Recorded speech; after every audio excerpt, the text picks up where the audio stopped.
Good morning, good evening, good afternoon, and welcome to Dreamy Dreamland with Sensei Al Bob, this guy. I am your griot. Hope you're doing well. Um, Here it is, the latter days of February. You know, the water carrier. And what is that water, right? That water pouring out, that symbol of Aquarius, a person pouring the water out of the urn.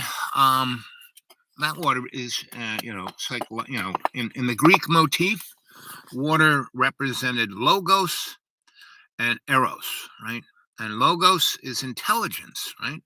Eros is physicality, but more like in the sense of being empathetic and being intimately empathetic, meaning most people think empathy is sympathy. Sympathy is just your feeling, oh, I feel sorry, like pity. And the worst thing for anyone is pity. Empathy is another thing. That's when you put yourself in the other person's shoes, right? And you feel what they're going through, right? So I've been working on this motif of humanity's biggest problem isn't politics, isn't wars, isn't famine, isn't disease, isn't economics, it isn't disparaging of wealth. These are all symptoms. And the symptom of the systemic issue is humanity's experience of trauma, right? And that true essence of that trauma is our separation from love's co-creation, right? That is the essence of that trauma. Why all of humanity is experiencing trauma and then manifesting it in psychodramas of war and criminality and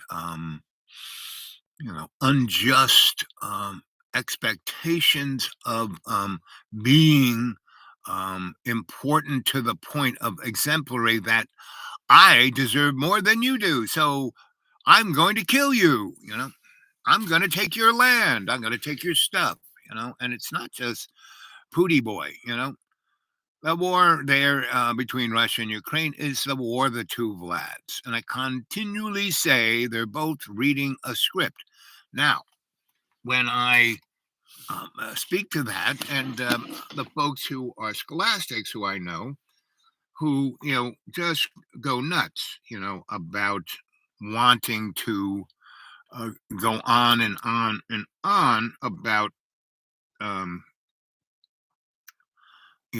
why they're right. You're always saying shit that I'm not wrong. I'm not wrong. This is why, And so, one of these scholastics sent me this thing from this entity called Consortium News, and Consortium News is just like News Facts or whatever that stupid uber right wing channel that everyone's going to. It's like right wing uh,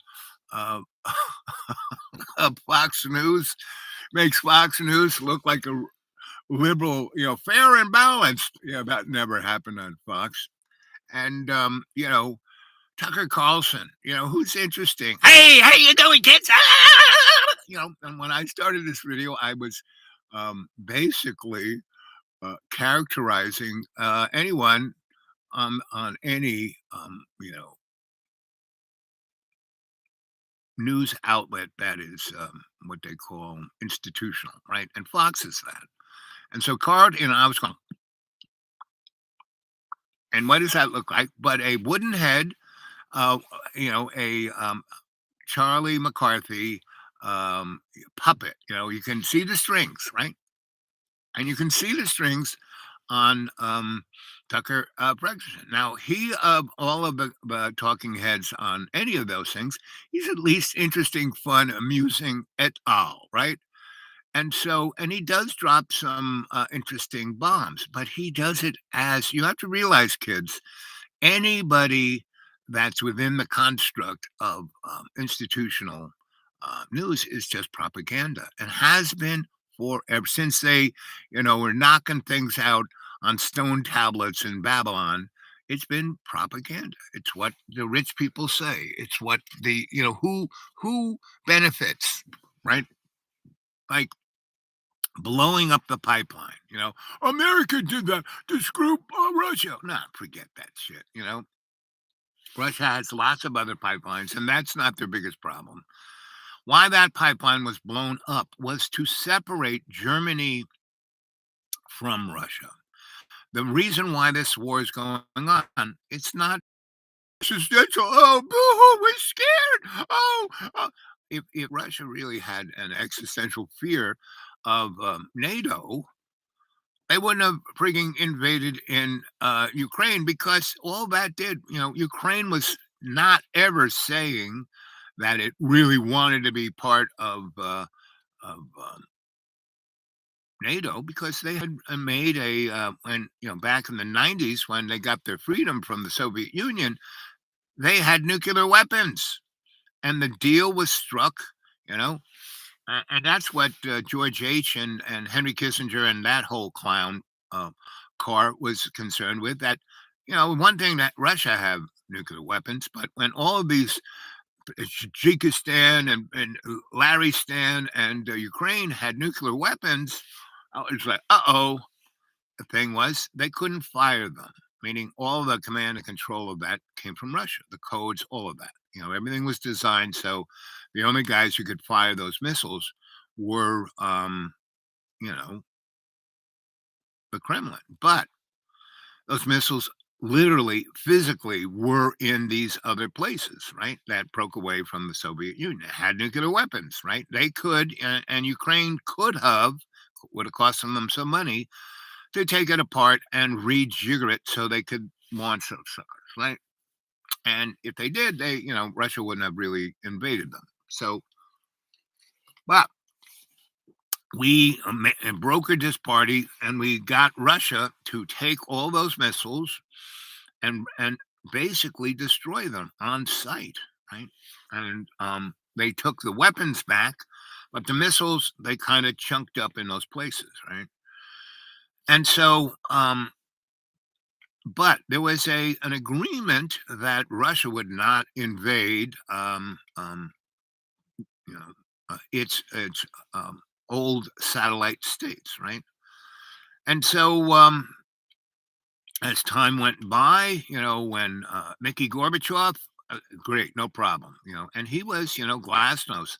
That's where Russia got. I mean, it was quite amazing when I was, being an itinerant scholar in the 80s. It was amazing because the Kremlin was putting out more information about global politics and what had been going on than more than the United States. I mean, the United States, to the point, blew up Building 7 on the WW, you know, or WTC, we would say WTC, Building 7. Why would that building come? It never got hit by an airplane. No chunks fell on it. Why did that building go down? Because it was the depository of all the intelligence agencies and banking entities um, data. And by law, a number of that stuff was supposed to be brought out within days of the building coming down. Building came down. Oh, we lost all that stuff. All that stuff about Iran Contra. Oops. All that stuff about JFK. Oops. All that stuff about flying saucers. Oops. All that stuff about Vietnam. Oops. All that stuff about everything went down that building. Right? And the same with the place that got hit in the Pentagon. Right? There's no single bolt. Commercial aircraft have serial numbers on every part. There's like hundreds of thousands of parts in a 767, right? Every part has a lasered, X-rayed, meaning that part can get smashed, burnt up, blown up, and still it can be identified. Because when NTSB wants to understand why airplane went down, so that won't happen again, like, the Boeing Max, right? They should have known that that thing was a death trap, because they were part and parcel in the criminal enterprise of licensing it to fly. And all of that and all information like that went down. And the other thing about WTC was that it was the biggest gold heist in history because right under those buildings was where the New York Federal Reserve vaults are for their gold. And the buildings went down on top of them. And, there was that, puddle of never ending fire in the basement of WTC 1 and 2. And that's right where those vaults allegedly were. But it was straight out of Die Hard, that movie where the black guy and the white guy are riding around in a cab trying to stop the bombing. And that's all a hoax for these guys who were basically robbing those vaults underneath the World Trade Center to the point where they have this crash of a subway to facilitate it. And the trucks were lined up. Hundreds of gigantic dump trucks were lined up hours after the buildings came down. I mean, hours. Now, I worked at a local 3 IBEW electrician, and to get anything done took months, right? So it was a total scam, right? And if you want to really know about the WTC 9/11, go to Architects and Engineers for 9/11 Truth because they really did full Monty, right? Whereas the congressional hearings on it was like a joke. It was like the JFK investigation. It was a magic bullet that did it. I mean, it went through Connolly, went down his leg, came out his penis, did a triple somersault, went through Jack's neck, then went back into Connolly, then went over and shot 2 of those people on the side of the road that were physical witnesses of what really happened when they saw the driver turn around and blow Kennedy's head off, right? So it's not, don't believe a word I say because that came from my good friend, the guy who wrote, Behold the Pale Horse, Bill Cooper, right?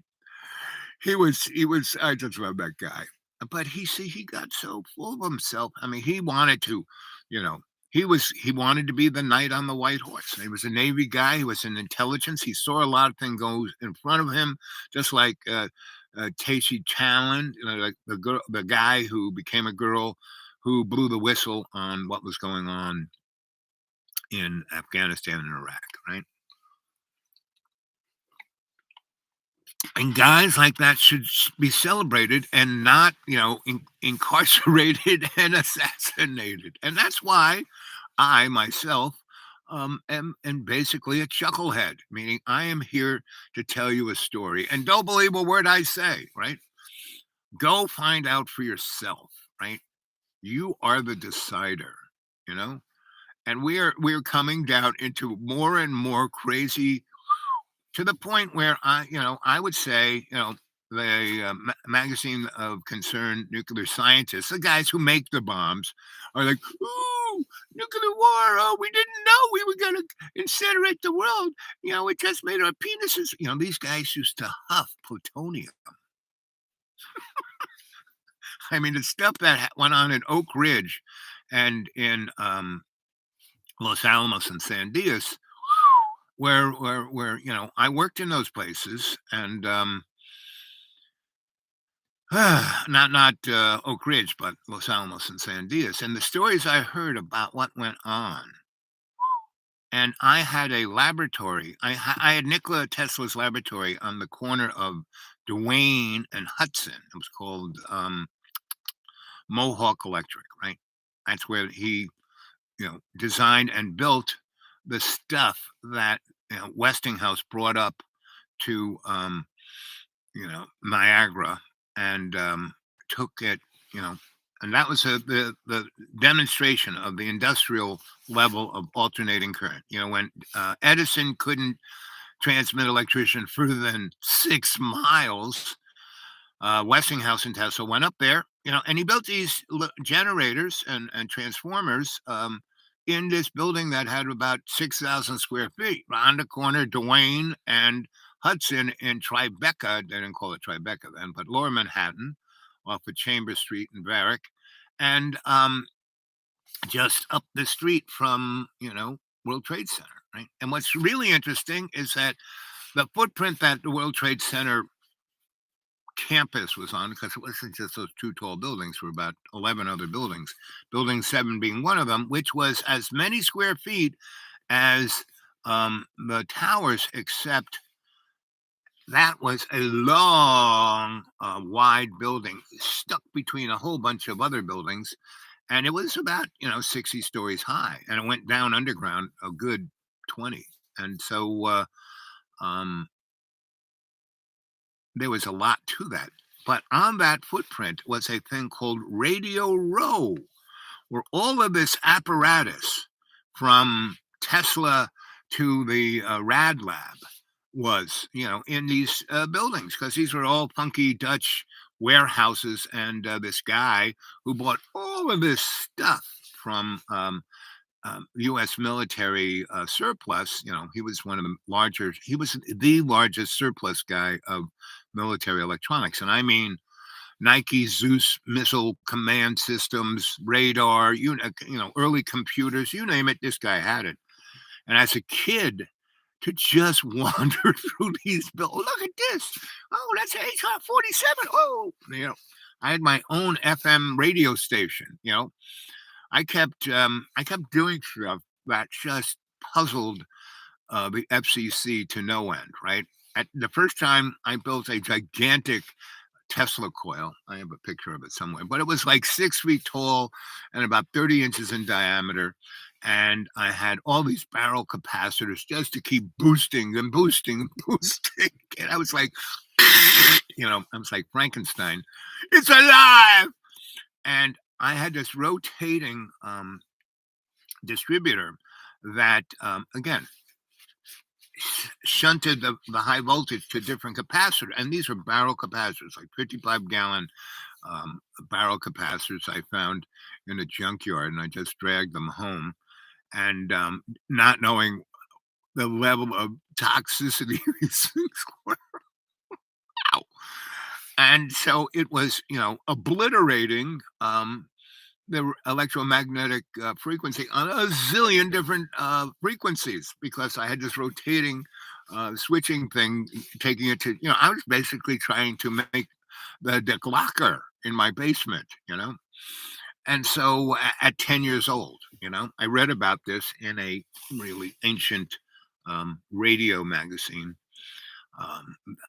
that George, what's it called? Electromagnetic Spacecraft.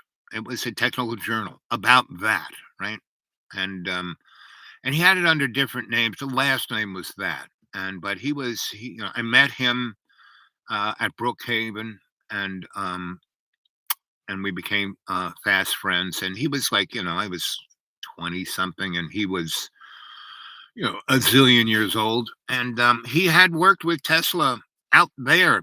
Why Brookhaven Labs is there is that Tesla had turned Eastern Long Island into a science experiment. He had, turned everything from Montauk to Islip into phased array antenna. And he was listening to out there in space, and he was getting coherent radio signals from way out there, right? He said it was Venus, but who knows? So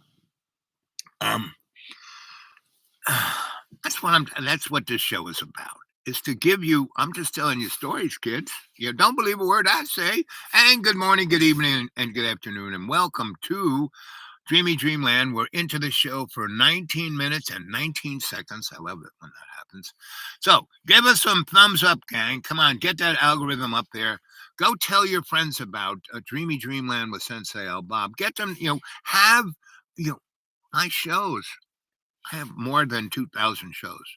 Have potluck dinners. At someone's house that has a nice big screen, and go and watch these things. Binge watch them, and start doing your own investigations.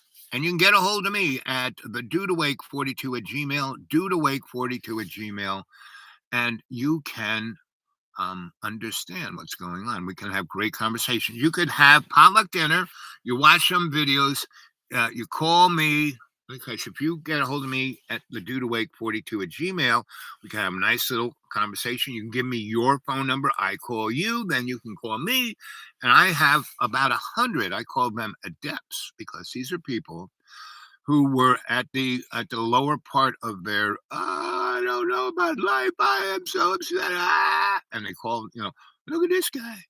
Maybe he can help me. They call, but first they emailed me at the dude awake 42 at Gmail. And then I responded, and then we talked on the email. And I said, hey, if you're in America, give me your phone number and I'll call you, right? And conversely, oh, people in Europe and around the world kind of got a hold of me, got me into WhatsApp and other points. And so I talked to 100 people. So 100 people have called me, got a hold of me. Like Fish is one, but Fish is like rock solid. She wasn't really hurting, but she's gone through a lot, and she's come out the other side without. But we're buds, and we talk, and she watches the show. She responds on the chat, but the chat is the cadre, right? The folks who get a hold of me on the Dude Awake 42 are deaf because they have taken that thing to get a hold of me, right? And they have taken in themselves, I need help. Can you help me? I said, sure, I can. But are you ready to change? Yes, I am. We go from there, right? And so there's 100. And of those 100 have changed their lives. Tag, the amazing girl, she is, unbelievably changed her life. I mean, right to the point where I have no idea where she is, right? What planet she's on there. Yeah. So I'm part of the all. And so this consortium news, right? So this guy sends me this thing, and this is what's going on. More evidence emerges that U.S. wanted Russia to invade. Duh, duh. I said this back in '94. I was at a conference in Canada, and that was sponsored by Brookings and the CFR and a few others. And I said, guys, you guys live on war. Why don't we spend $1 trillion a year on our defense? Really? We who are we scared of, right? Why don't we spend that on healthcare? Why don't we spend that on education? Why don't we spend that on housing? I mean, if you want to get rid of homeless people, you give them a home. That's what we did in New York. We took over 50 buildings and housed 500 families, mommies and kids. And because of New York going bankrupt in 1970 up until 1992, they didn't collect the garbage or mow the lawn. They had 30,000 cops, and when they went bankrupt, they went down to 8,000. People go, oh, things are so terrible. Oh, it's so crap. I mean, I lived in one neighborhood, 2 blocks this way, 1 block that way. There were 5 murders every fucking week for 20 years. So this moron sends me this thing, and you know, Consortium News on February 4th, 2022 warned that U.S. was setting a trap for Russia in Ukraine as it had in Afghanistan in '79. Duh, you know. In 1990, provoked Russia to invade Ukraine to provide the pretext to launch an economic information proxy war designed to weaken Russia and bring down the government. In other words, to give Russia its Vietnam. 20 days later, Russia invaded. Blah, blah, blah, blah, blah. I mean, this stuff is so right in your face. And to bring it like if Tucker Carlson is going on about this, it's just he is what is known as the loyal opposition. Mr. Marx and Engel were in a German prison, right? And Mr. Rothschild bought them out of there, took them to the city of London, where all the money in the world is controlled, and basically put them in a beautiful house and paid for their everything to the day they died, and put their kids through college, all at, and that is where Marx and Engels wrote Das Kapital, right? And so they invented out of thin air a economic system that made no sense. Communism, right? Does not work. And it was designed not to work, because what better enemy to have than one that is useless, right? Now, Russia has a history of imperial power, right? And has more resources than anybody else in Europe, just Europe, right? And so when they were, and it that was developed by Mr. Armand Hammer, the guy with the box with the, and what is Armand Hammer's symbol but a fist in the air, like the fist and the sickle? I mean, it's this stuff is right in front of you kids, just right in front of you. Anyway, so to think that any moron like this, entity, it's like Newsmax. You've seen those guys? Whoa! You know, makes Tucker Ferguson look like a rocket scientist. But you know, Consortium News is the most important, the only truth there is. And whenever you say that's the only truth there is, that means they're the biggest fucking liars there are. Truth comes from an assemblage of threads of seeing what's going on, the big picture. He's going, you always look at the big picture. You always look at the big picture. You got to drill down into prejudice. That's what a accredited scholastic does. Consortium said blah blah blah. 1 month later, President Joe Biden confirmed that the trap had been set. Yeah, I mean, we had Putin and the Kremlin wired. Every conversation, every email, everything that was going on, we knew. We knew the day they were going to invade. And nothing like telegraphing it by putting 200,000 guys on Ukraine's border for like 6 months. Oh, we're not going to invade. We're just going to stand here, because we don't like what's going on. We're just going to stand here because we don't like what's going on, right? Putin had 20 years and many, many opportunities. And the Minsk agreement is a good example, right? So it's put together, signed by everyone. And yes, the Biden/Obama administration was just like Dick Cheney, you know, not Jojo, George Jr.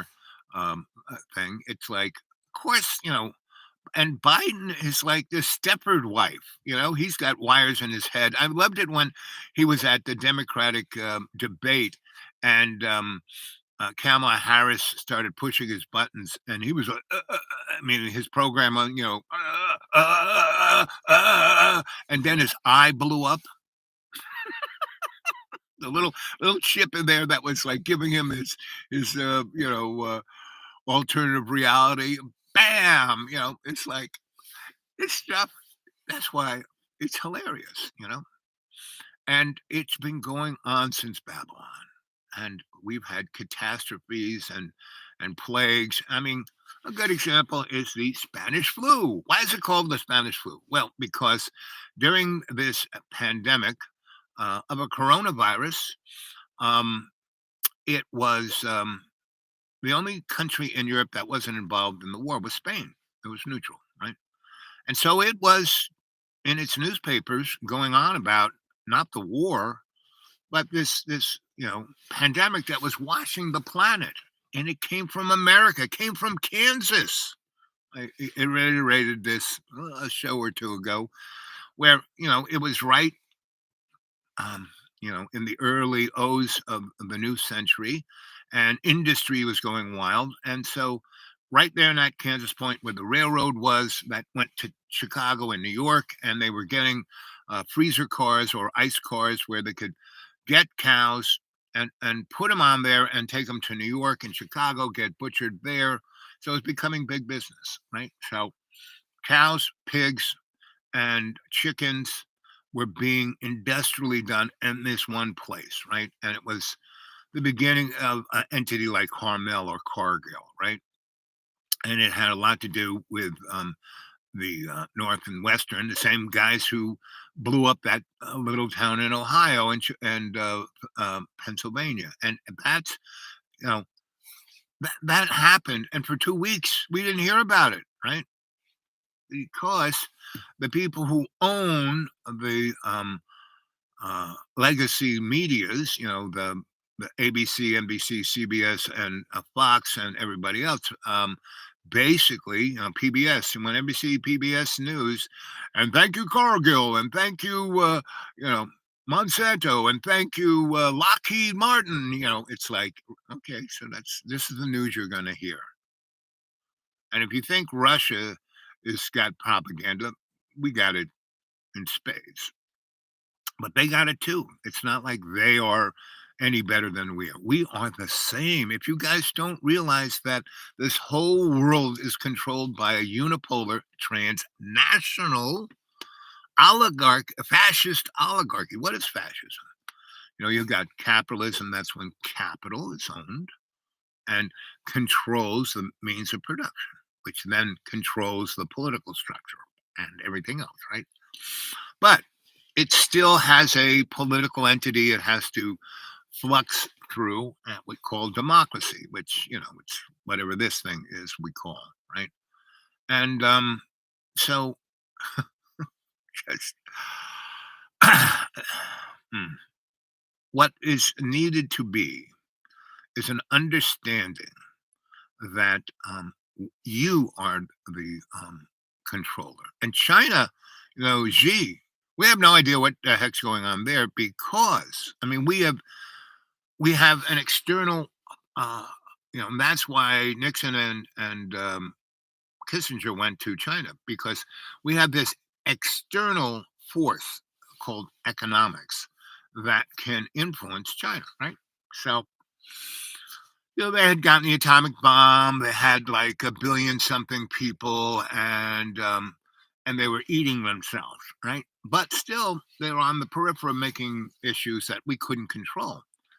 So we went in there, and Mao was like, he was quite the pedophile, and pretty much anybody who is an oligarch does things because they can that are outside the norms, right?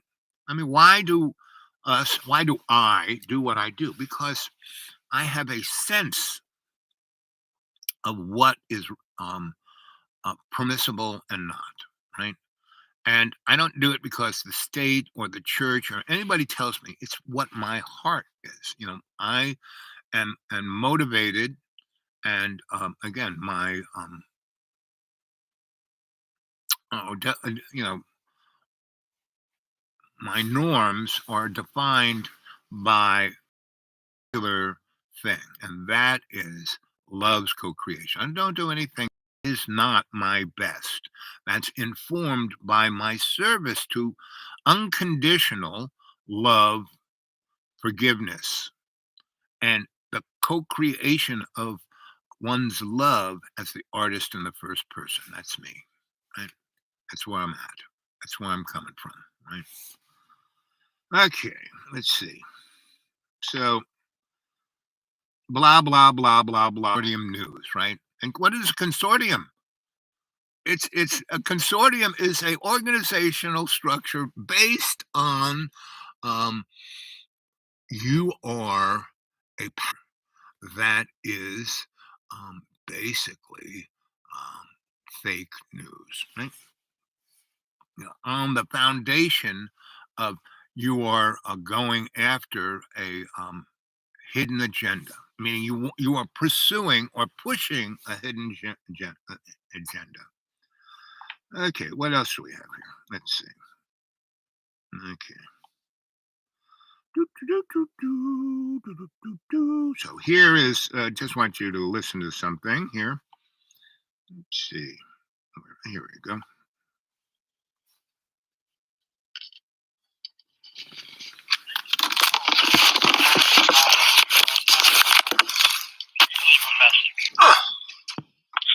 recording at the tone. When finished, press the pound key. Hey, everyone. So I was listening to Tucker Carlson today. It was interesting. He was talking about, how things seem. So he said, who do you think the most popular president ever was, right? And he had no audience to reply. So he said, he told the fact it was Richard Nixon. Richard Nixon won by the largest majority than any president in history.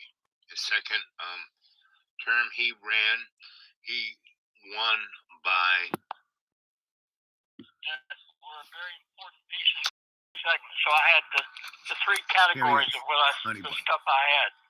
But when the Israelis were breaking arms, I mean, the Israelis had pretty good censorship of what the narrative was in the U.S. But when you got the pictures of the Israeli two soldiers holding a guy's arm over a rock and a third soldier throwing a boulder down on his arm, that went crazy. The same way Sabra and Shatila murders went wild. That's the way it works. It's like great video can't be suppressed. News organizations want it out there more than they want to suppress it. Well, do you know why the pictures of the train didn't hit it right off the bat? Why it took 2 weeks? No, I really haven't followed that close. Now, here's something in our country that's really important. It's because the three largest investment entities in the world, BlackRock, HEA, and another one, own controlling interests of all of the major networks of Fox, ABC, NBC, CBS. Right. No, I understand that. And all the newspapers, they own it. And they also owned the controlling interest of the railroad that. Look, I know they are very effective at controlling stuff, but the way it gets out of their hands is when it is particularly dramatic. And not always does it get out of their hands, no matter how dramatic it is. It's a picture of, when and it went totally off. And that's so full of crap because nothing gets let out unless the powers that be want it out, and they want it out for a reason. Meaning, the picture of the Israelis smashing the arm of some innocent Palestinian child, was there because at a certain point they want Israel to do what they want Israel to do, not the other way around, right? Israel owns the American legislators. I mean, they can pass laws in states that says that you as an individual can't boycott Israeli products. That'll be a felony. Israel has, and they don't have the power of that. What it is that this hidden hand, the oligarchy, basically wants that, right? Not, Israel is just their puppet. Israel isn't the Jewish state. It is the Anunnaki state, the present government, with Bibi or whatever that moron's name is, with all the fascists, Oh, baby, just wait and see, because they want nuclear war. Israel will give it to the world, right? And they want oil prices to go through the ceiling. Israel will give it, because what they will do is they will attack Iran, and Iran will attack Saudi Arabia and all the Emirates, and basically blow all of their oil productions out of the water. And that's why we are doing what we did in Russia.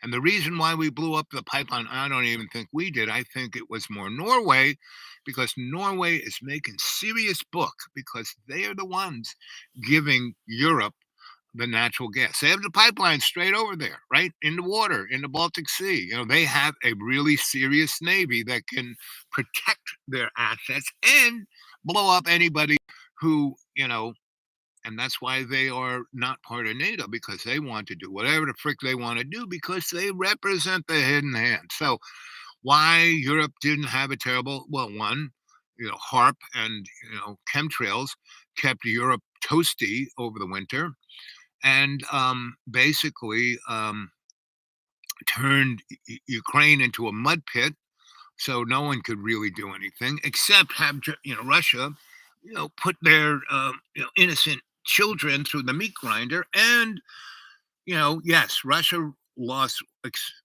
unbelievable amount of people just taking this stupid little town that has no real strategic value, except Putin wants to see we won, and the Ukrainians probably lost at least 20,000, if not 60,000 of their soldiers into that meat grinder, whereas Russia probably lost between 60 and 100,000 just in that stupid little neck of the woods, which has no real strategic value.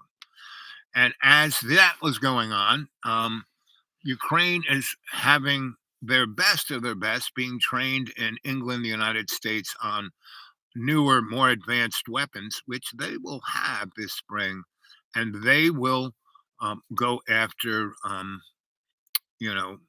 that little part, Crimea. Is that it? The little chunk that Russia annexed in 2014, where they have their Black Sea Navy. All we have to do, and we gave them the HIMARS. We gave them 16 HIMAR systems, and they took out a third of command and control and the warehouses of the armaments and soldiers and colonels. They killed more colonels ever. I mean, they have no command structure, period. They can bring all the bodies they want, but without sergeants, lieutenants, captains, majors, and colonels running the show. And so then they had to bring their generals. They lost close to 20 high ranking generals. So their experiential level is like zip. Why do you think they're not using their Air Force? Because you're going to lose it, you know? Anyway, and Ukraine really doesn't need air power. They just need to knock down. And so that's why Russia's, throwing in the Iranian drones, right? And so it's one just clusterfuck to cause unbelievable disruption on the planet, right? And China, if China just puts one toe into giving Russia any kind of military help, that's it for China. They will be basically, everyone will economically, because they've already been isolated.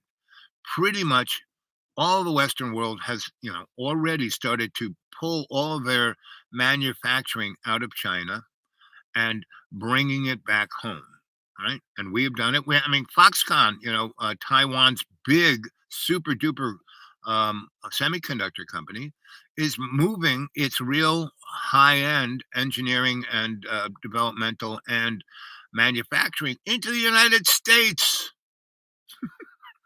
That little, bill to build our, native semiconductor industries here in America. No, it's Foxconn that's coming here, right? And they're moving they've already moved all of their most valuable technology out of Taiwan into the United States, right? And their people and everything at all. And Ukraine had 8 years to prepare for this war, and they are eating Russia's lunch. Now they're not going to win because they basically can't. I mean, the minute NATO pulls away from them, that's it for them. But by that time, Russia will be so depleted that they will not be able to do anything. And what are they going to do? Start nuclear war? Well, nuclear war will only happen when basically the globalists want it to happen, because they view the major population as useless eaters. They have served their well, they don't we don't the entitled doesn't need them anymore. And go watch the movie Zardos if you want to see what's in our close to dystopian future, right? Go watch when Sean Connery stopped being 007. He did other movies like Man Who Would Be King and Time Bandits and Zardos and a whole bunch of others. There was one I think it's something like Nothing Is True, or and this was like all in the 70s and early 80s, these movies. Anyway, that movie he did in the Nothing Is True is basically exactly what happened to 9/11, right? And basically, the you know German, you know, Hail Hydra had gotten a nuclear weapon and handed it over to the Meinhof gang, who then sold it to somebody else, who then sold it to some guys from Crimea or Chechnya, and we're going to blow up the World Trade Center by putting an atomic bomb on the top, right? And that's basically kind of what happened. Right? What else can we go with here? I'm not quite sure. What time is it now? 10:51, about 11 o'clock. I don't know. It's the weather. It was sunnier this morning, so I took care of a whole bunch of things like laundry and stuff. And let's see. I'm gonna try Lana. We haven't talked to Lana in the longest of frigging times, so I'm gonna try her and see if we can get her.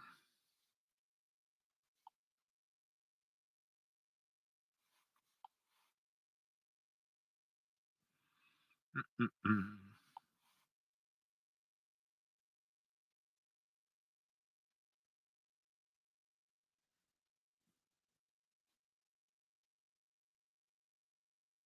Hmm.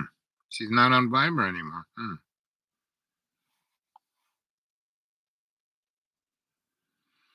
Hmm.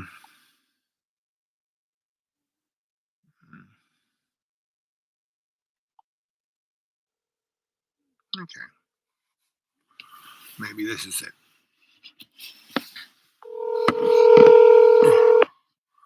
I hope Alana picks up. I haven't talked to her in a long time. Do, do, do, do, do.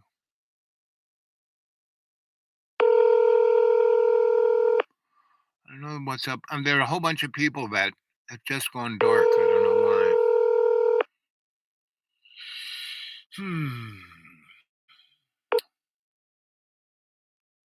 Hi. Hey, sweetie. Hey, how are you? There you are. I heard from you in a while. What's been up?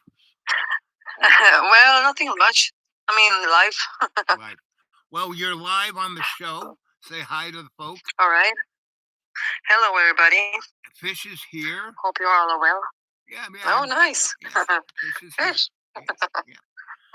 Very nice. Yep. I wish there was a Okay. way that you guys could share your email so you could talk mano y mano, but somehow that's not working out. I mean, it'd be nice if you and Fish could talk, just you girls, Yeah. Yeah, you can give me the mail and I'll write her. Okay. So if she puts it up on here on the screen, I will give it to you. So what's going on there in Sweden? I was talking to a friend of mine who is he's not Yugoslavian. He's what are the three elements in there? The Serbian. What's the C guys? Croatian. Croatia. He's from Croatia. Macedonia. Yeah. Okay. Yeah, he's from Croatia. Mm-hmm. So he was a very aware and knew a number of people from your homeland, right? Mm-hmm. And so we were talking about them, and I knew, when I grew up as a kid in New York and Harlem, Second Avenue was like, that's why they put the UN there, because every 3 blocks was a different nationality. And people go, oh, these Spanish people, they don't want to speak English. Well, man, every 2 blocks was a different language, a different smell of food. Even the public schools spoke those languages. Wow. You know what I mean? It's so full of crap when people go on about, if you're going to be in America, you got to be. No, give me a break. So, but the people who I got to know everyone in my public school, and the ones who were the badasses were your people, Albanians, right? Yeah. And what I saw of them, they were the most gracious, hospitable, sweetest, fun people to hang with. But if you diss them, they would kill you. Oh, You shit. know, without they kill you, your dog, your mother, everybody in 6 generations. They would. And my grandma said, when I was like in second grade, um, don't ever disparage these people. You know. And you shouldn't be as close as you are to them. Kind of slowly back away. Backwards, backwards. That's right. Just slowly, with a smile on your face, saying, "I love you. I love you." Yeah. And then a nun murdered me in school, and then I kind of was taken out of that picture pretty quickly. So and what was really interesting, those guys I met like 20 years later when I was building nightclubs because Okay. they were part of that mob, Albanian mob, and I Mhm. represented the guys I was involved with like old school Italian mobsters, which were more like a corporate entity by that time. They weren't a Okay. mob, right? Mm. They were like already baked into everything. And so the guy I work for, he was like the diplomat of mobsters, right? And his Okay. gig was not drugs and guns and crime and that kind of stuff, but restaurants, right? Uh-huh. So I Okay. built them, so I had a Mm. lot to do with. He was a god. He was my literal godfather, one of them, and Oh, wow. those guys loved me because I did not act like a mobster. I was always very respectful, and I did Mm. exactly what I said I would do at the price I said it would be, and I never kind Okay. of jacked them off, right? So, You kept your word. right, I Word. kept my and to those old guys, that was like more important than almost anything. So, I was al- Yeah, I of was course. al- always that guy. So I did this one nightclub slash club, and then got handed off to these guys, and they were the guys I knew in like pre kindergarten, right? Wow. And they looked at me. I said, "Hey, how you doing? What? And they said, "Yeah, we heard about that nun murdering you." I said, "Yeah, yeah, that's another story." And so it was amazing because we already had this built-in friendship, right? And I Mhm. had this understanding of how to deal with made guys. And so I worked for them very nicely, and we had a greatest of times, right? But Good. I saw how they treated other people, and it was more intense than any movie you could see, right? Uh-huh. And I remember Okay. being in this one guy's office, and they brought this guy in totally, next to dead, and he was going to work him over. It's just, okay, I'm going to go downstairs have a cocktail with Susie over there. Anyway, but that's my sensibility of Albania, and even like you, how old were you when you went to Sweden?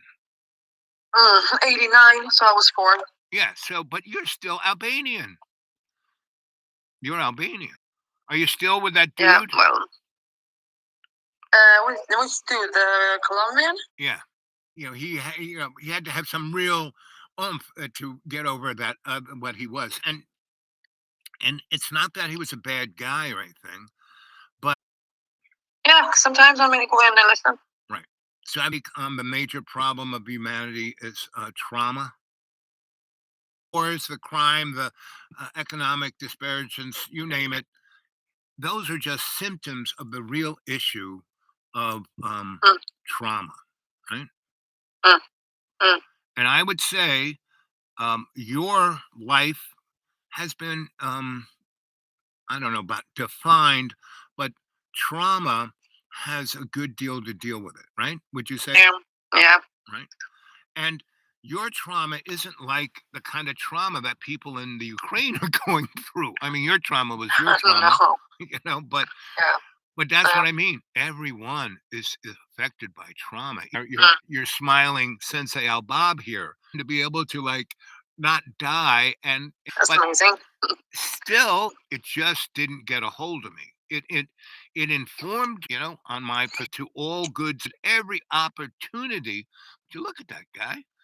He is riddled by trauma. Now, what is that Yeah. trauma? That's a good, good question, and that's what Mm, interests me. And he's a good subject. One mm, that that's John. yeah. He's a Yeah. character actor. He's a poster child of our planet's problems. Mm, yeah. From your perch, how do you see that? I mean, here you are, opportunities, and you've been afforded those. But tell Mm. me what you think about that. From 0 to 3 in Albania, and then taken from there into Sweden, and then growing up in Sweden, and etc. Yeah, well, it's a bit annoying since I mean they talk with me and everything in Swedish. Right? They think I'm Swedish, so I fuck them up really bad. But they don't expect it. So I'm like, listen, That's when your shut the fuck up Albanian and listen. side comes out. Yeah. Right. Yeah. So yeah. So that's my job in Sweden, and then me being me. Have you ever? Right. Yeah. And that ass, he goes up against chicken Uh-huh. hawks, and he just kicks their ass, and you can't tell whether Tweety is a guy or a girl. And the thing I love about Tweety is he don't know me too well, do they? You know, and that's you. They don't know you very well, do they? No, they don't actually. But I mean, like hearing this all my life because Right. I'm a bit light, and it's just not that far fetched. But the thing is, they the immigrants that go on to me believing I'm the immigrant. No, Right. the Swedish. I mean, and then they're like, what the fuck? I just take them by the throat and like against the wall, and I listen carefully right now. Well, first of all, I'm not a Swedish, I'm Albanian, but you should be so fucking lucky and kiss this ground. Right. Go kiss the ground. Made him kiss the fucking ground Right. because he was a fucking asshole. And Be grateful for what you have. exactly, and that's one of the things of when you're traumatized because they were from something else, but they want to blame Sweden. Yeah, You know. we all want to blame. We Right. can't play the blame game. Well, That's everyone not right. wants to blame somebody else other than themselves. Yeah, exactly. And it's hard. I have made a. I had some great teachers who taught me that if anything's going wrong in your life, you should be looking in the mirror. Right? Yeah, look within. Yeah, look within. And that's one of our planetary problems is that no one's looking within. Yeah, well, I mean, it shouldn't be that hard to miss. I mean, you're basically you. I mean, That's like, exactly. come on. Who else is in there but you? Nobody's in there. It's you. Come on. Yep, It's not exactly. that hard. It's not that hard. Uh, But you look at, the thing about this whole thing about Russia and Putin. It just blows my mind how everyone is like blah blah blah. Oh, those terrible Russians. Oh, those terrible Americans. America did this. It's America's fault, right? Blah blah blah. Mhm. And all of that is semi-true. But Ukraine is. I mean, they're going to fight this war to the last Ukrainian. The next badass on the list, history, where you fuck with me, I'll kill you, motherfucker, because they had to. Mm. Yeah. Yeah. And so, Different times. yeah, for at least 500 years, people have been because they're right there where everyone who's going to conquer somebody else, they have to go. They're like Poland; they have to go through them, right? And so, both Russia, like I say, that this is a war of two Vlads. Putin is a Vlad, media, and Ukraine is their people, because Yeah. when the Minsk thing happened 8 years ago, and there'd be no war, independent country that could do whatever the fuck it wanted to do. Mm. Other powers underneath, motivating, or I think has really more to do with keeping Germany and Russia separate. Because Yeah. if Russia, that's just going to be a shit show. But man, if Yeah. Germany and Russia got together, all of Russia's resources and all of Germany's technology, ooh, baby. they would be Mm. the most powerful entity on the earth. And that's my feeling why this war is going on. Yeah, well, it is. It's always something else. Right. Hey, Babo. Yeah, baby. I gotta go down to the. You got a bop. Well, I'm glad I was able to get a hold of you. I was wondering where you were, Yeah. and you sound Yeah. good. You sound good. Just So do you. yep. I'm my Babo self, and spring Yeah, is that's almost good. here, and Yeah. I'm rich, but not. I hate those people. Think, oh, I have a Yeah. BM. Stupid. So okay, my Hearing your voice makes me happy. and do me a favor, send me an email Yes. so I know your. Yeah, do that. Yep, I'll do that because Wonderful. you girls should Okay. really. I mean, you are really cut from the same cloth. You know, and Yeah. she's a Southern girl and she is one of the smartest people I know, and everyone thinks she's just a hit. You know, Yeah, she's badass. right? She's a badass, just like you. Everyone thinks you're just a criminal, but you're not. I'm just a criminal. I'm not a criminal. Okay, never mind. I'll be your criminal. That's okay. Fine. You know what I mean. Yeah, I know. I mean, the one thing about I'll leave you with this one. Your last boyfriend, and I think this is you need to break this chain. You always get these wimpy boyfriends who pretend to be badass guys. Yeah, I know. Maybe that's my quality in life, my training. No. You have to Yes. really put out what you really want and need, and you'll get it. All right, I'm gonna try that one. You know, and you should actually try to get one. They're like what do you enlightened sweet. You know, that Yeah. are really they have something. They're an artist. They're a writer. They're a inventor of something, and they're really into that. And they love sharing their passion. What you need is you need a passionate guy who wants to share his passion with you. Yeah. Because Probably. Because you're a passionate woman. You really are. Everything you do with the vim and vigor that's unbelievable, and that's why we think you're just as bad at criminal, and you're not. You are this. So give that some thought, and I'll talk to you later. All right. Love you, baby. Love you. Yep. Love you. Bye. Do. Okay, so I see, I have no idea. I mean, the reason I haven't really talked to her is I haven't been able to figure out my phone because it says she's not there anymore, and then I had to click down a few other things and go over here and do this and do that, and bang, there she was. Anyway, so now the fog is rolling in and it's raining, and so I'm not going to go anywhere. I'm just going to talk to you guys. Come on, it's nobody there. I can't believe no one's there. Let's see. Who else am I?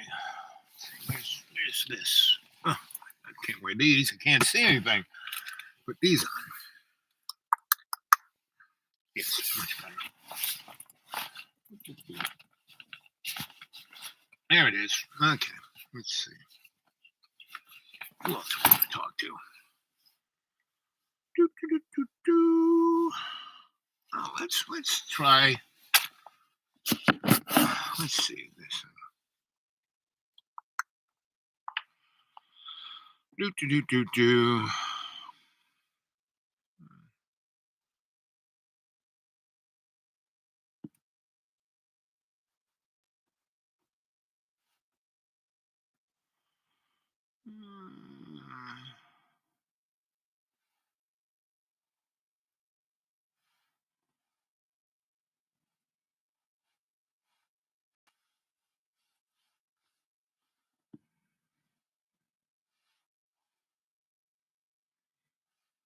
There she is. Okay, we'll give this a try.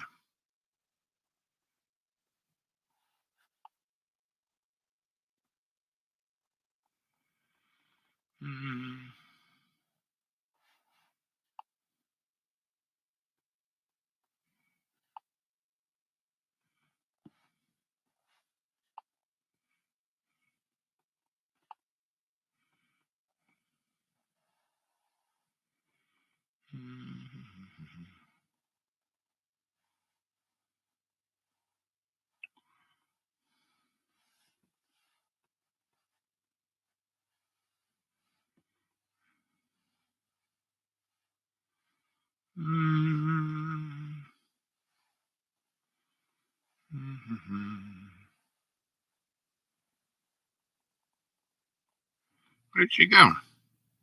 Oh, there she is.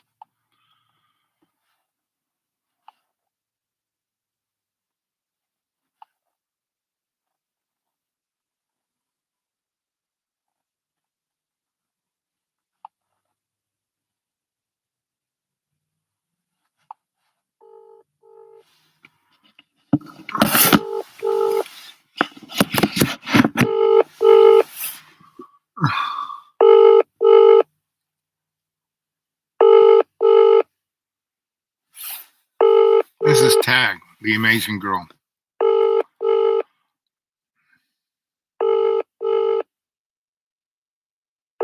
On Viber. I tried to call her American phone number and said, this patient doesn't have a voicemail set up. Mine gets filled all the time, but at least it's set up.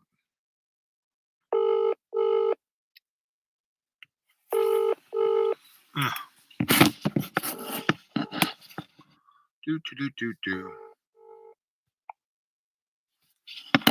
Okay, she's not answering. Let's see who else is. Let's see who else is.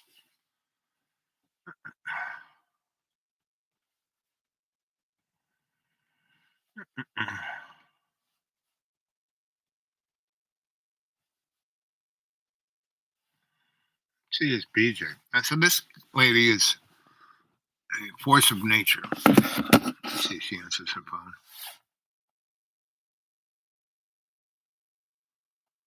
Let's see if my phone even works. No, that's too bad. I mean, it says I have a bit of a bar. Anyway, let's see. What time is it? Oh, 11:16. Yeah, I'm not going anywhere because I have things to do tomorrow, so I'm not going to go any further.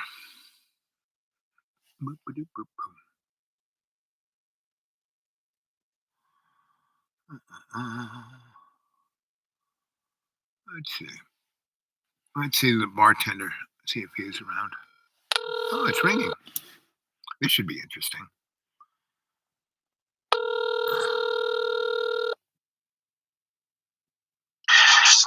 Hello. Oh, there he is. How you doing, kid? I'm doing great. How are you?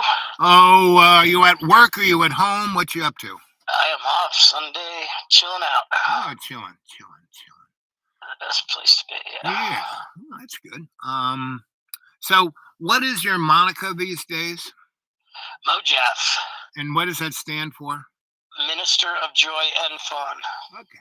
So, I've been reading St. Augustine about this, right? Yeah.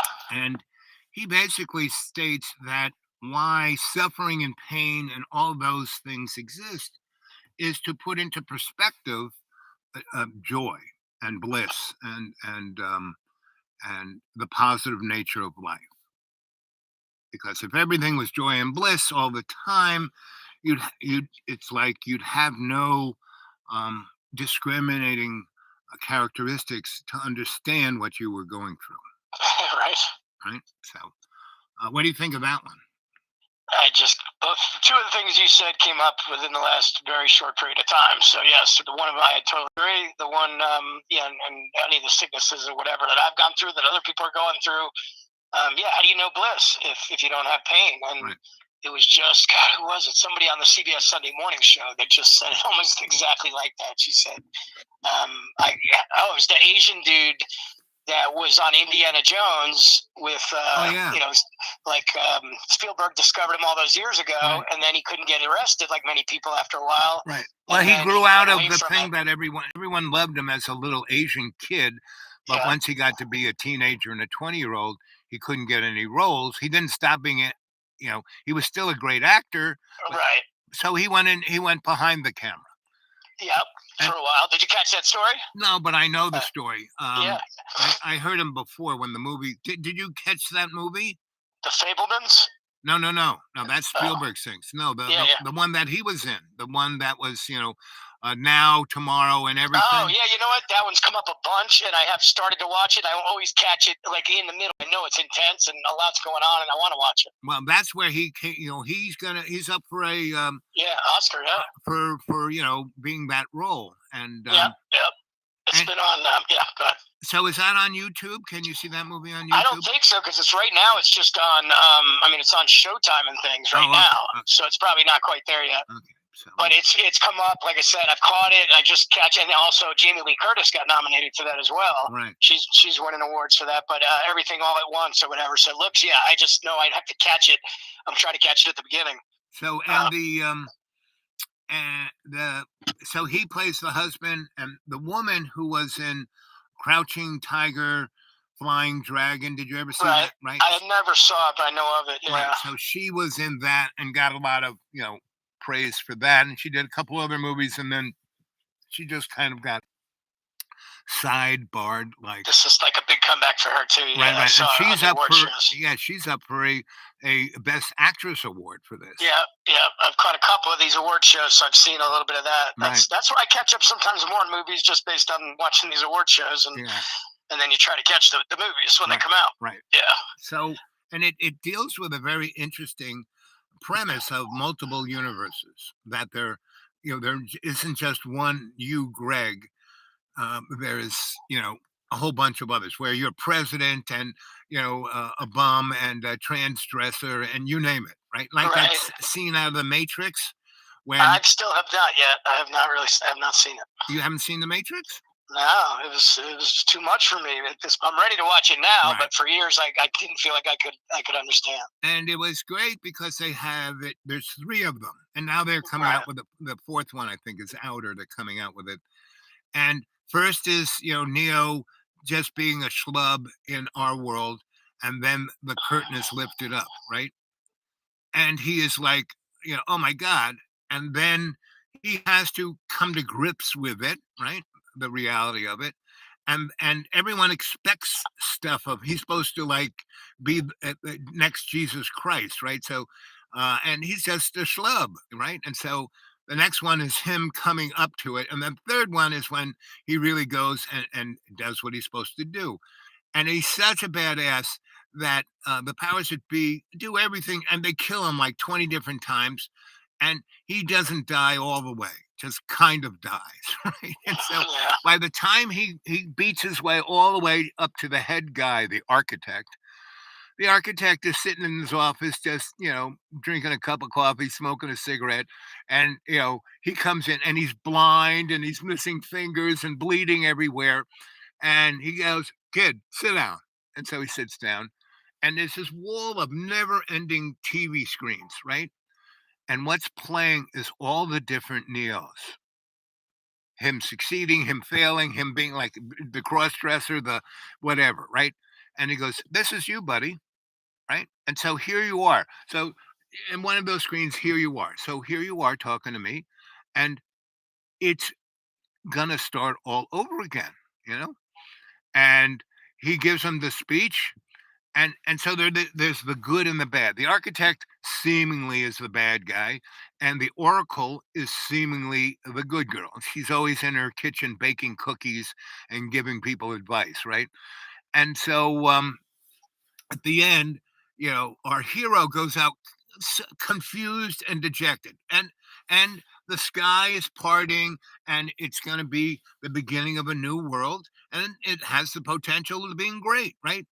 And so the architect and the oracle are sitting on a park bench, smoking cigarettes, eating. She's got a little basket of chocolate chip cookies. He's got the coffee, and you can tell these two have been, you know, having sex for eternity. Sometimes good, sometimes bad, and they're basically going, "So, what's it going to be like this time?" And he goes, "I don't know. Let's try something really different." And that's like the cliff for the next movie that took about 5 years or 10 years to be made. And so It's quite interesting. So the guys who made the Matrix had a lot to do with making this other movie with the Chinese people in it. Oh yeah. So it goes on about the whole dynamics of these alternate universes, and basically what it's saying, the basic drift is you kind of have to be aware of all of them and try to take the best out of each and not ignore the bad, but not focus on it. Right. And that's kind of so I've been writing and thinking about this whole because my observation of the world, what it's into today, it's no worse than it's really ever been. I'm old enough to remember. I mean, I remember New York City going bankrupt, and it was bankrupt from 1970 to 1994. You know, they went from having a police force of 30,000 down to 8,000. You know, they didn't mow the lawn, they didn't collect the garbage. I mean, things were fucked up. The rich people did fine, but the poor people had it worse and worse and worse. And that's kind of where we are again. And so it's not like anything new. It's just That's exactly what I try to. I'm feeling this a lot, and it came up about New York the other day. And somebody was like, "Ah, it's not the same," and it's gonna. It's never. I said it'll be back. New York always comes back. No, I don't. This is different. I'm like, no, these are the Chicken Littles of the world that always think this is as bad as it is. right. And it's You know? never. And the thing about It's New the best York, of times, worst of times. right? Yeah. Exactly. Dickens said it very well. We're all going to Yeah. heaven. We're all going the other way. And the thing about New York is it is always New York because it's always changing and always staying the same. Yeah. Meaning, I left in '88, never to go back until 2011, when one of my godchildren, she finally got a hold of me. Boy, why aren't you on Facebook? I said, I don't want to be on Facebook. And she goes, well, I'm getting married, and you're the closest thing I have to a father to walk me down the aisle. I said, Right. okay, I'll do that. So I went to New York, and I spent 3 weeks there since I hadn't been there since. And everything, I mean, in the middle of Soho, why Soho was so great, those were factory buildings from the 1880s, right? Big spaces, they didn't have electric lights, so big windows, a lot of light. And none of the buildings were taller than 6 stories. And so there are no all the streets were bright and really and they were kind of wide for little streets because back in the day they had to have big wagons with horses and blah blah blah. So anyway, I went there in 2011 and they built 60 and 80-story skyscraper condos. And so it was instead of being that bright, beautiful place, it was like Wall Street, just shadows everywhere, darkness everywhere.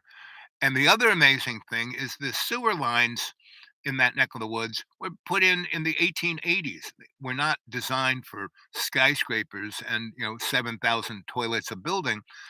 And the water would come flying down those skyscrapers and then hit the sewer lines. And because the sewer lines and the storm drains down there are the same, all the shit would fly out of the storm drain. So my good buddy, who's a plumber, he's a big time plumber, and so I was staying with him in his nice condo in Brooklyn and his wife and I would go to work with him. It was like old times. And he was, we were walking around. He's the boss, so he could, slough off a little. And so he took me on a tour of Soho and he went through all the buildings that we had worked on and all the restaurants we had built, all that kind of shit. And he goes, okay, just wait. And he goes, stand back. And we stand back and we're against this building and it sounds like a jet plane is coming, but it's coming out of the storm drain, right? And all these rich people who are running around in their fancy clothes and driving their BMWs, it hits that and a tidal wave of shit comes out of the storm drain and goes all over the rich people.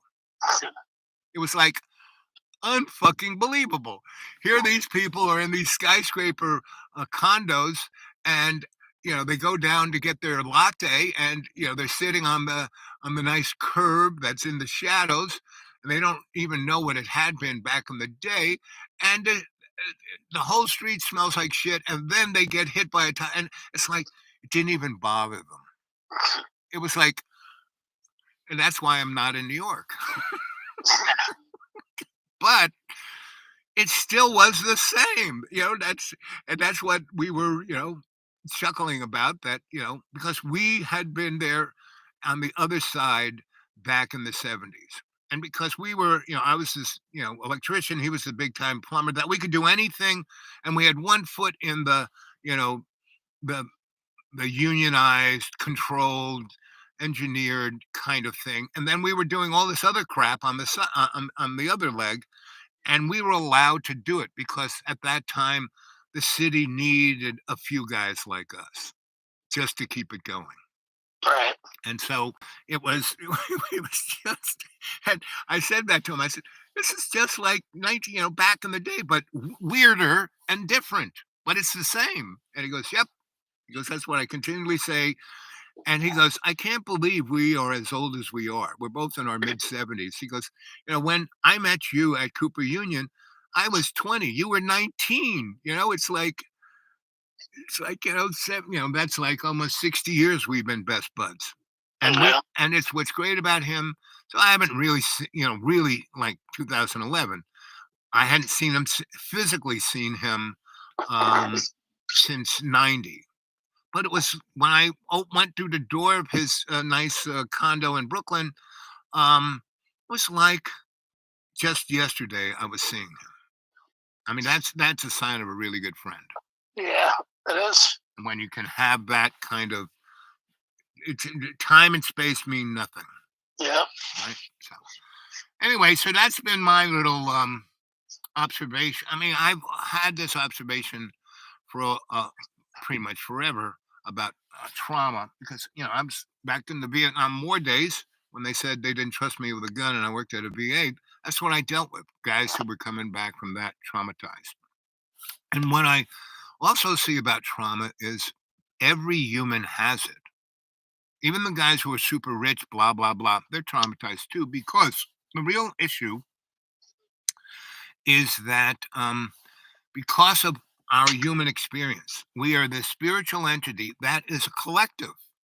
We aren't just, it's not just you, Greg, and me, Al. We are all our relations. We're connected, but we are put in these bodies that are like cells. So the world that we're in is like a prison. It's like a prison planet. And yes, you can have bliss and joy, but because of that separation, that at this moment anyway, seems to be not fixable. But it is.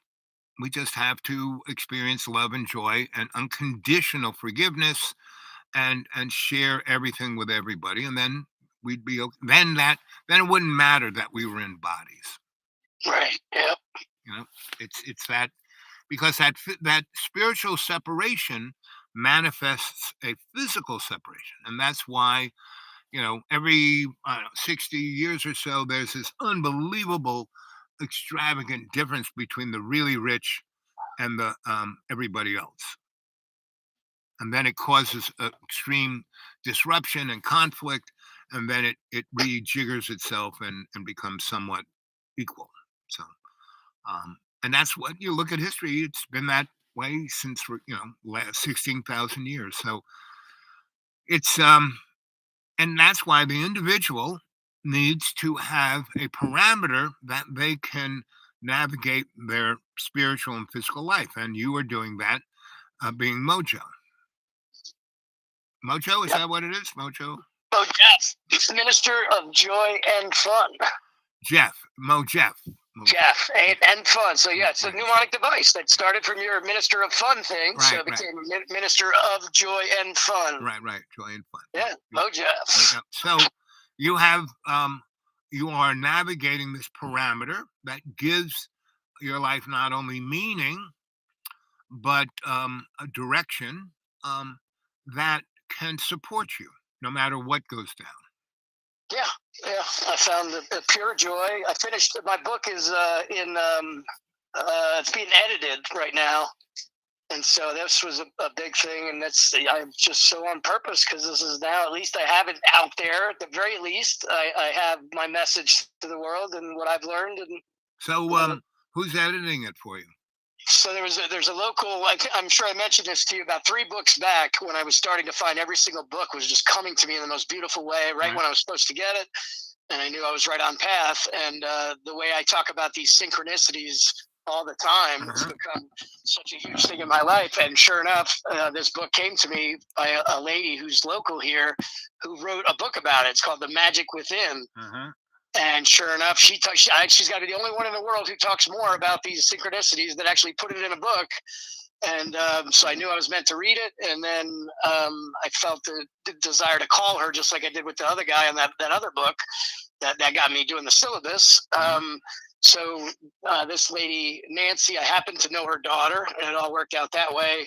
And so when I finished my book and felt that was the next stage, I called her, spoke to both the daughter and the mother, who worked together in a beautiful way, just a beautiful, symbiotic, adorable relationship. And so I met with them a couple weeks ago, and they have self-published their own books. So they have a little company where they do all kinds of stuff and all kinds of products, and it's all kind of joyous stuff and contributing to positive psychology, spirituality. So I knew they felt right. I got together with them, and she said, we will go over it and sort of edit it and put it in position for the next stage if you'd like. And they gave me I believe a very good deal on it to do that, to put the work into that first. And then they said you could either publish it through someone else, or we can guide you in self-publishing because we've done it. So that's probably what I'll do. And she gave me kind of a ballpark on cost per book, and I think I could make it work. I had already, when I was in the Keys with Angelo, I actually spoken to him. It's kind of hazy. It wasn't even, I don't believe that I was drunk that day, but I was high from the whole thing, plus still am from the book. And so I just remember saying to him, like, do you want to be a part of this? Because I'd rather have you as a partner than anybody, and I believe this thing is going to be kind of big. Do you want to back me on it? And he said yes, from my recollection. I'm pretty sure. I don't think I imagine that. So I think I even said to him, look, I need a shark. I could go on Shark Tank, but you're my shark. And, it's like, I'm pretty sure when he gets back in a couple of weeks, we'll definitely sit down, and I think he will invest to give me the money I need, seed money, whatever I need. At the worst case, he'll give me a loan for it. Right. But I'm pretty sure, he's a gambler. I do believe he believes in me. Put it this way. When I was down with on the trip that last time, and his son wanted to talk about something but didn't, he said to his son, this is your spiritual guru. Tell him. And so if he believes that in me, and I believe he does, then why would he not back me and be a partner? Yep. So what is this lady's name again? So Nancy Stroupe, Stroupe, Right. has like a few books on her own, and her daughter Danica also. They both have written a couple books, and they've put them together. And so, yeah, I mean, if you could ever just feel like in this meeting, Albert, how perfect it was. I still keep an ear open eye because you feel like you should. And I've sent out some letters to agents to see if I can get somebody to push me forward a little bit quicker on that, getting around and get on the shows. And but I do believe everything feels just right about it. Anyone I've gotten given the book away to my friends, and printing some hard copies, which cost me $7 or $8 each. My buddy Gary actually printed up, binded like 3 or 4 copies for me that I've given away to certain people. But I'm emailing it to anybody who wants to read it. Well, why don't you email it to me? I'd love to read it. Yeah, I would love to send it to you, of course. It's just the dude awake 42 at Gmail. Hold on. Let me see. I probably even have it. I gave your card away, actually, because somebody really wanted it. I was going to say I could check your card, but somebody said, I met him and I love his card. And I said, okay, you take it. That was a while back, but let's write it down. So, yeah, it's called Hints for Happiness, which is the proper title now after I changed it a couple times. All right, give me that email address, please. The Dude Awake 42 at Gmail. Dude Awake 42 at Gmail. 42 at Gmail. Cool. I will send it to you. Yeah. I'd love to. And you if someone sends me a document like that, do you have Google Docs? That's what it's on. Right, and then it'll go snap, crack. I can just share it with you, yeah. Awesome. And then you send me that. I'll send you a copy of one of my books, and you could share it with that lady, because I would like to get this out to the world. I'm still kind of. It's a series broken up into 5, and the first 5 pretty much written, you know, Right. and but they just needs, you know, I sent them out. I have friends who are in publishing in New York, and they just say, "Wow, this is great," but you know, I can't deal with it because it's outside of my bailiwick. You know, they're like constrained by the corporate structure that it has to be, you know, a bullet. You know, it has to be a Right. hit. It has to be, you know. Yeah. And they said, "I love how you write. I love this whole thing. It's like you're James Joyce on acid," you know. And I said, "Okay, but So wait a second. I've been deciding whether to take a sugar cube today, and now you just said that, so I'm pretty sure. Okay. You just pushed me over the edge. Why not? right. You know, Well, you know, if you got nothing to do for the next 48 hours, yeah."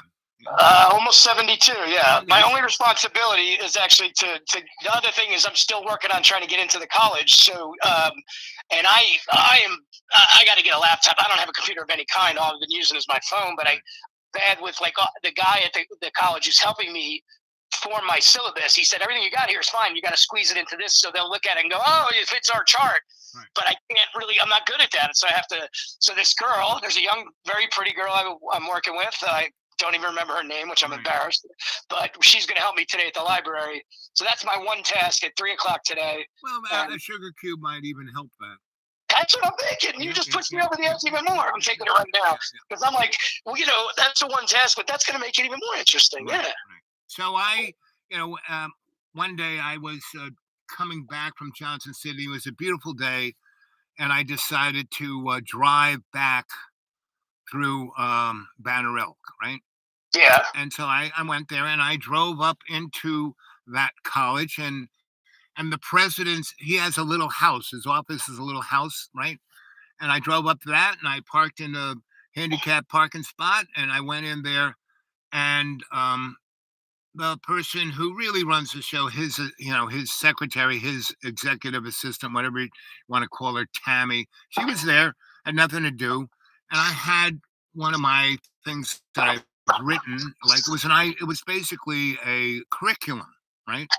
To I said, guys, here, take a look at this. She looked at it, and was, you know, had pictures of me like with the Aborigines in Australia and doing things in New York, and so I had my curriculum vitae and this syllabus that I said, you know, if you let me teach this, it's a thing I've used many different schools, and it really, what it is teaching the student how to learn, how to be the decider, how for them to get everything they can out of whatever they're doing, right? And you would think in a liberal arts school that would be an appreciated thing, right? Right. And she looked at it and said, well, that's interesting. And we had a nice long talk, and she was semi entertained. And then I could read her body language, and she probably had to go do something else. It was getting towards 4:00, and I wanted to get home before, you know, get up back through the hills before it got dark. So I said, I got to go. And so she had to go. So we both walked out. And I said, I'd love to talk to your president. And she said, "Oh, okay. So just, you know," I said, "How about putting me down on your roster for next week sometime?" And she goes, "Oh, let me talk to, let me have him show this to him." Anyway, I called her a few times, and she always had an excuse of this, that, and the other thing. And then she did something to her phone where it always went straight to voicemail. Right. So it was obviously they weren't ready for that. And How long ago was that? you know, it was probably end of July, early September. Right. Right. I mean, early, you know, August. I mean, late August, early September. And I mean, the trees really hadn't started to change. It was still warm at all. And so, you know, and basically, if the universe, my whole life, it really either works like gangbusters or I shouldn't waste my time, right? And I give it a good effort to expose, et et cetera, or and then, but I don't knock my head against the wall, you know. Yeah. Well, that's how I've changed as well. And I don't need to, because universe. what's Yeah. supposed to happen happens, and happens well. And like I got a new girlfriend, and that happened really well, and so my dress is a little more cleaned up. 'Cause Yeah. she's a real she's a what do you call her? She's a historian slash bibliographer person slash um um librarian slash archivalist, right? And she's here, she's writing, she's doing all the research for the did you know that this whole area was the Silicon Valley of the late 19th century? No. And all the chemical factories, that's why ETSU is there. That's a big engineering school. That is why um, um, Oak Ridge National Laboratories is where it is, because it from actually from um, Blacksburg, Virginia, all the way down to um, you know Nashville, were all of these. I mean, General Electric, Westinghouse, Kodak Chemical, DuPont. This is where all their cutting, and this is where they were inventing plastics and all of this, because all of these mountains and everything had all the rare earths and all the coal and gas and you name it, it had it. Not lots of it, but enough for them to use it as their raw materials to experiment with. And so it has a gigantic history of that. And the other amazing thing is that a good majority of the people who did breaking amazing things were women and people of color. And so she is doing all the research on all of that. And That's cool. so, and she likes me because I know a lot about that, but I'm not like a scholastic who competes with her, right? I just, listen to her and ask interesting questions that shows that I'm actually listening to her and know something about it. So, and I make her laugh. And when you look at her, she's always wearing a suit. She's got her hair in a bun and glasses, and she looks really like she's going to bite your head off at any second. So she scares men. And I met her at my office, the Publix in Boone, right? Have you been in that supermarket, Publix in Boone? Yeah. Right? And they they have a really nice deli and a nice bakery, and they have a nice little place where you can eat your sandwich. Have you ever noticed that? Yeah, I've seen that there and other places. It's just like that. Yeah, it's a nice one. They have that. Yeah. So and they have really good Wi-Fi, and my phone actually works there. So that's my office, right? And the manager lets me be there because a lot of homeless people come in and get a sandwich and stay there half the day. And when he was one of the managers, not the top guy, but the guy who really runs the place, he lets him do it because when he was a little kid, he was homeless, right? So he understands. And he likes the fact that I'm there talking to these guys like they're shrink, right? I kind of keep them so they don't, mosey all over the place, right? And and when the tourists come, they come and eat there, and I entertain them. And so I was doing that one day with this family from Ohio who came to visit. Their daughter was going to school at App, and anyway, so I gave all the kids readings and this and that, and I was just doing the way I do, and the family was like, oh. And I said something about the parents, that this woman who was eating her sandwich with the bun in her hair and her laptop and doing her work, and she would just taken a swallow, and what I said blew her mind, where she did a spit take. Yeah. I mean, across the whole room, everyone got covered, and she started laughing hysterically, right? Because it just hit something in her funny, and they left. They were kind of freaked out by her doing that. And she came over because, who are you? What are you? And we started had a nice conversation. And she goes, so where do you live? I said, well, in the woods. And then she said, so are you here often? I said, yeah, like at least twice a week, and usually a Wednesday if it's sunny. right? And so she started showing up every Wednesday if it was sunny, and we got talking, and then uh, this and that, and she doesn't want to be bothered by people, but she likes me, and she comes and gets me. You know, 'cause my car is a little rickety, so she comes and gets me and doesn't stay here.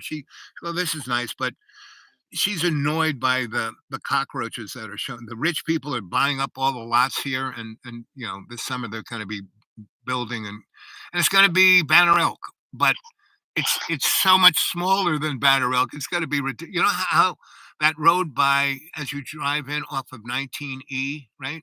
Yeah. And you squiggle up there, and then you're kind of coming into town before the airport, and they built all those little crappy houses all over the place, Yeah. right? It's like that. Right. Yeah. Right. So my beautiful nature preserve ain't gonna last too much longer. So someone's gonna buy it and I'll go someplace else. And Right. that's Yeah. how it works. So anyway, so she came here, and she's looking at my man cave and my deck. She likes the deck, but she goes, it's getting winter. So what she likes to do is to drive into Johnson City, get a room at the Carnegie, and spend a weekend and go to nice restaurants and have fun in the hotel and go dance. She loves to dance, and you know, So she takes you? yeah, she takes me. Yep, Isn't that nice? yeah, Yeah. she takes me out, and she knows I don't have that much money, but she goes, "You're the most entertaining, most interesting, most fun I've had in like 30 years." And what I really love about you is you never call because you can't. You don't bother me. You're not like, "What are you doing now?" I have the total control. I know you're going to be there at this day because that's your ritual. And if I want to come see you, I come see you, grab you, and we go to Johnson City. Yeah. And she loves doing that because she doesn't really teach at App. She just is doing this research through that, but she goes to Johnson City too. But she likes the anonymity. She lives in this little place where everyone's looking at each other because that's Boone. I mean, it's everyone's stuck in that little crevice. And so she likes coming and getting me and not having to talk to me on the phone. I mean, she knows I'm going to be at Publix at a certain time every week, and she knows I pretty much stay here Fridays and Saturdays, and so it's been quite nice. We really spark and we really get along, and she really likes the fact that I make her feel so comfortable. Yeah. Well, good for you. I'm glad. I'm happy for both of you. Yeah, That's yeah, nice. yeah. So it's good, and it's not like, oh, I love we gotta. No, it's none of that.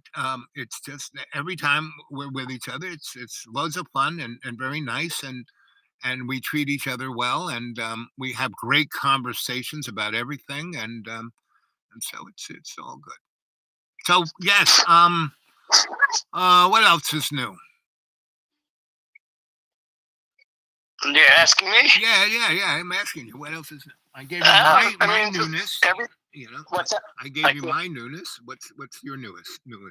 Just every day is beautiful. I mean, it's just been just a new a magical day. I really feel like I wake up joyous. I'm just spreading that joy at work, and I'm trying to coach the other ones along. So we had those. We had some that are unreachable at this time, which I understand. We had one that I ran in, the bartender I might have told you really just hated me, and I tried so hard just to, so he's gone, and that's how it all works out. That's what I try to explain to people. That those people are going to hang themselves with that rope if they're that miserable, and it's just not going to work out, and they let it go. So other than that, I had that great time with Angelo down in Florida, and now waiting for When did you do that? So that was Groundhog Day. Was the thing, like.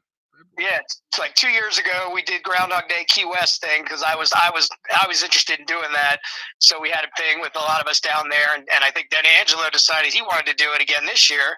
So I kind of planned my little trip to finish the book, half celebrate it, put the finishing touches on the whole Hemingway feel, and I felt so much down there. I really I did, and one of the big things I learned about my self-discipline, which of course I've been working on this book technically for 4 years, and I believe many lifetimes possibly. But as far as when I said I'm writing this book about happiness, and I've been doing that 4 years, and then when I went to the Keys and just was getting that feel of the sense of how to just the finishing touches, and it just felt all of that just came together so beautifully. But the discipline was for all of January. I said, you're not drinking in January, and you're writing every single day.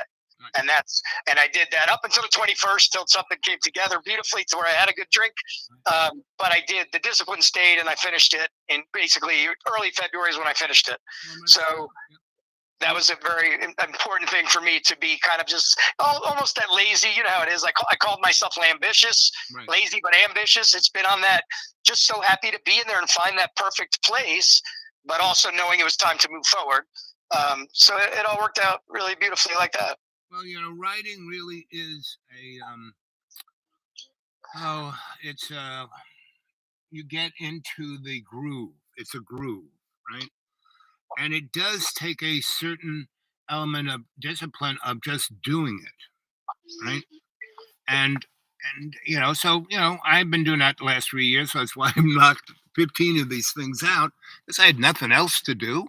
So I would be semi-disciplined, and I'd wake up pretty early in the morning to drain the weasel, and I would sit on my chair and my laptop and start writing. And if the groove pouring out, in the middle of the night is when it happens a lot with me too. Yeah. So if I hit the groove, I just keep writing. If it doesn't, I just go back to sleep, right? And then wake up, and that sleepiness, dreamy time gets into my head, and then I sit down, and so I do that, and then I can be very disciplined, and I did it for a good solid 2 years of doing that, pretty much. But it was never like anal retentive, and I have to do this. It was just I would put on my bunny slippers and go in my chair and put the laptop in my lap, and it was all there. Have a cup of tea, blah blah blah. And if it worked, it worked. If it didn't, I go back to sleep. And so that's how I could knock all that shit out. And so that's the thing. So, I would say when it got ridiculously cold and I left for about a month, I didn't do that much writing there. I just went and saw people and did things in a more public way, and that was fun. I went to Asheville. I went to a lot of different. I went up to Maryland. I went to West Virginia. I went to Virginia.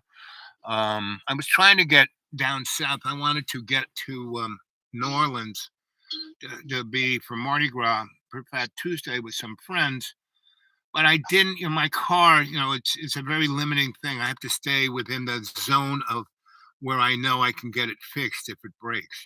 So like within a 300 mile of this side or the other thing. Anyway.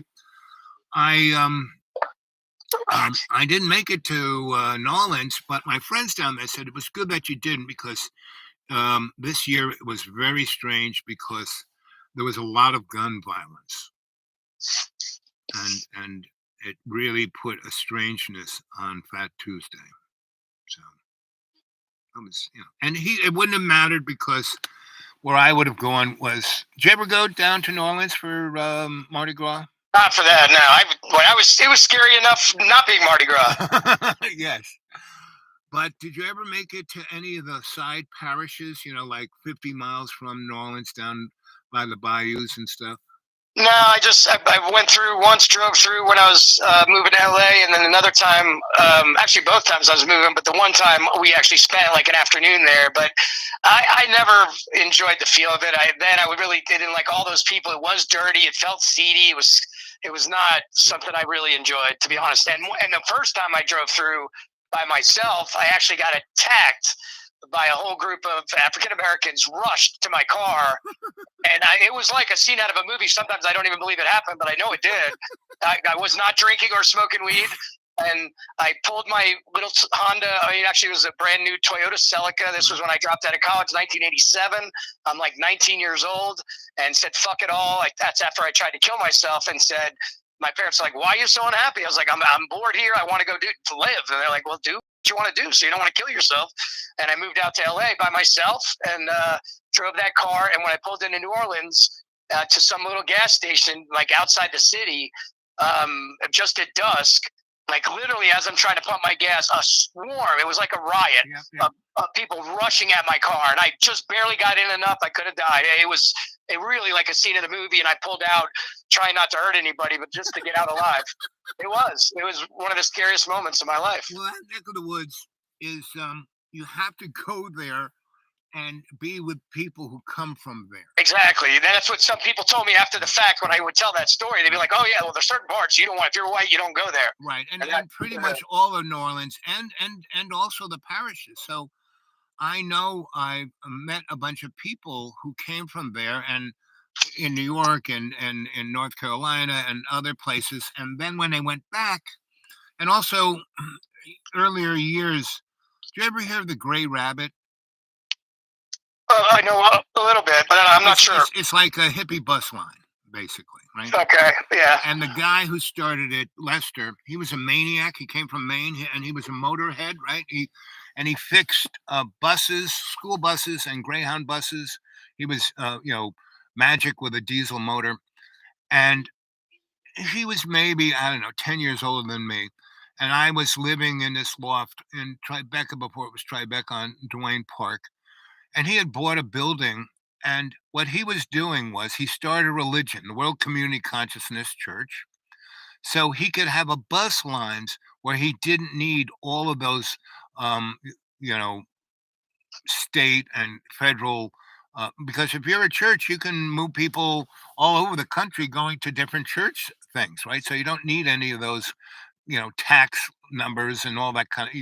So it's a nonprofit church, and he had all these old 1960 Greyhound buses, and they look like Greyhound buses, but the Greyhound was gone. And he, had World Community Consciousness Church, and he took all the seats out for a few in the front, and where there were tables, and he put a plywood thing and put one gigantic bed. It was a rolling fucking orgy, right? And because he had been in Europe and he had taken the magic bus that goes from London to Istanbul, and all that thing did was transport hash, right? And so that's when he had farms all over the United States growing marijuana, and he would transport it in his buses to all over the place, right? And so it was. Is that where the song came from, Magic Bus? Yes. Yep. And And so, by the way, the song that's on right now, I'm watching my satellite TV, but the music station 60s, and it's right. Magical Mystery Tour, Beatles right now, All You Need Is Love, which Yeah. has been my theme song over the last week especially. Right. And if you remember, we were in that car at the time, and I mentioned the Beatles song, and you said, "Hey, this is it right here." It came on the radio, remember? Yep. Magical Mystery. Yep. Yep. So here we go. So that was Lester, and he was just the most amazing philosopher, amazing guy, and business genius. And so anyway, he bought this building, and that New York City that building was like his bus station, and back in the day, they never turned diesels off; they just kept them running, right? And he nearly killed me because the exhaust went into my loft, and nearly I came out, and he was there, and I said, "What are you doing?" And he got, "Oh, I'm sorry, I'll park the bus not near your place." And so we became friends, and he walked me into the place, and it smelled like herb, and he goes, "Take as much as you want." He had like tons there, right? And I mean, he was a heavyweight distributor, and he covered it, transported it, everything. And he had all over the place. He would buy truck stops and restaurants where his bus could pull in nondescript. He would drop off the stuff, and it got sold out of those things. So he had a building right on Beale in Nashville, and he had another one in the French Quarter, right? And he had a little farm in one of the parishes. So he was the guy who really inaugurated me into um, um, Louisiana and New Orleans, and that was probably 74. So that was when I first started. And so I got to meet people, and then I met him again, and I kept the connection. Lester is long gone, but he was one in a million, and that was another one of those amazing, because I could go anywhere in America, because he had, I live right next to one of his bus depots, and I could get as much herb as I wanted, because I would just walk in and take whatever you want. Here's a little of this. He had a great product, and so that's how I eased myself into New Orleans through Lester. Yeah. So that's me. I mean, things like that. Instead of me getting really upset with the guy, I mean, I said, "Man, you're trying to kill me." And he came in, and there was like a blue haze in my lips. Oh yes, I can see the problem here. And so he goes, and then he walked me into it. He goes, "You like smoking herb?" I said, "Sure." He walked me in there, and it was like this whole building was full of it. I said, "Holy moly!" Because you can always have whatever you want. And I have a bus line. You can go anywhere in America you want to go, and you're my new good friend. And you say you're an electrician. Oh boy, I got some work for you. So that's how I met Lester. And instead of getting upset, I got a new friend. Yeah. And so if he had been a jerk, I still would have gotten upset. I would have just gotten a pipe and got air from someplace else. So, Oh yeah, well, that's part of the beauty of the way life works when you're just nice to people. It's amazing. When you were talking about that, anything you want, it's like I smoked with somebody last week and I didn't remember who. And next thing you know, I have this little jar of weed. I remember him saying, "Oh, keep it." And I'm like, wow. And I'm smoking it a couple days later going, who the hell left me this? right. And then I run into the guy and he goes, "Oh, I need just a jar back when you get a chance." I said, "Oh, you're the one." Okay, cool. Yep. So But anyway, sounds great. Spring is coming, so you should come visit. It'd be nice if I could come visit you. I mean, I don't need that much space. But if you're ever in a hospitable mood, I'd be glad to come visit you. Because I do, I can get someplace, but getting back after it leaves very little time to have fun to do something. Unless I'm like traveling through, or I could, give you a buzz and say, "Hey, I'm at Publix in Boone. You can come visit." yeah, well, I was going to ask what days. You mentioned the Wednesday thing because I usually do Boone on a Monday, Tuesday because Right. those are my days off. And so when I go, whether I'm going to the library to print up some pages, Right, which right. I've been doing, or to go have lunch or see one of my buddies at the bar, it's usually a Monday, Tuesday, or possibly a Sunday. Well, okay, Monday, Tuesday. I mean, me.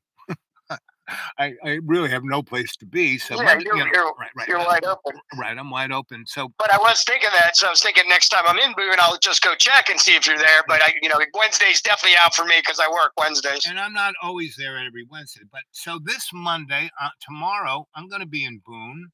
I have to go to two doctors, one early in the morning, and then one at 1. So like between 11 and 1, I probably will be at Publix tomorrow. All right, yeah, let me try to do that. I know I've got a couple things I got to do is W-2s and shit, but I'll try to do Boone tomorrow. Right. So and so like I said, I'm pretty fluid, and it's like magical that I'm talking to you because I really haven't had a phone bar in about a week here. And it was, let me see what Craig's up to. So Yeah, it's been solid. Yeah, right. cool. So do me a favor, email me so I have your email, and send me that lady's name and email so I could get a hold of her. And you might ask her, "Hey, I have this writer buddy. He might have something interesting. I'd love to talk to her on the phone. I'm much better at talking on the phone." You could give her my email too, so she could send me her phone if she wanted to. So Okay. and you could also tell her about Dreamy Dreamland. You check this guy out. You might find it interesting. Yeah. And Cool. when if I see you tomorrow, I'll give you a bunch of my cards. Yeah, please. Yeah. Yeah, that's Actually, that was the mission for me was to go print some up somewhere. I might try to do that. right. Yeah. So, I mean, whatchamacallit, Staples has a pretty good deal for cards. Yeah, I mean, I think actually I was just pulling up a format and was going to just ask them to print. If I get the card stock and print it myself, I was going to do it myself. But you we'll can do see. that too. Right. Yeah, you can do that. Yeah. But I mean, it's so cheap. I got 1,000 of them for $30. Yeah, I'm in a super tight zone right now. I know this is like this is the tightness before I believe I'm on the precipice of something. But right now it's yeah. Till I have my meeting with Angelo and we figure it out. Right. So it's like, me, and so all the cockroaches are coming in uh, and talking to me about buying me out. I said, well, I don't have to go anywhere, because I own this place. It costs me $160 a year to live here, right? Yep. And so they give me some chump change. What would I do next? Where would I go, right? So I said, there's got to be a deal. You got to give me X amount up front. You got to let me live here for another 6 years and have me move everything out, go someplace else. And you have to send me, give me X dollars. I'll hold the paper. You send me money every month to my bank account. And and when I find the person that does that, Yeah, you're the cat with the canary. I mean, you're in the perfect position. right, I don't need to go. And even though Exactly. the cockroaches are coming in and they're somewhat annoying, they really aren't.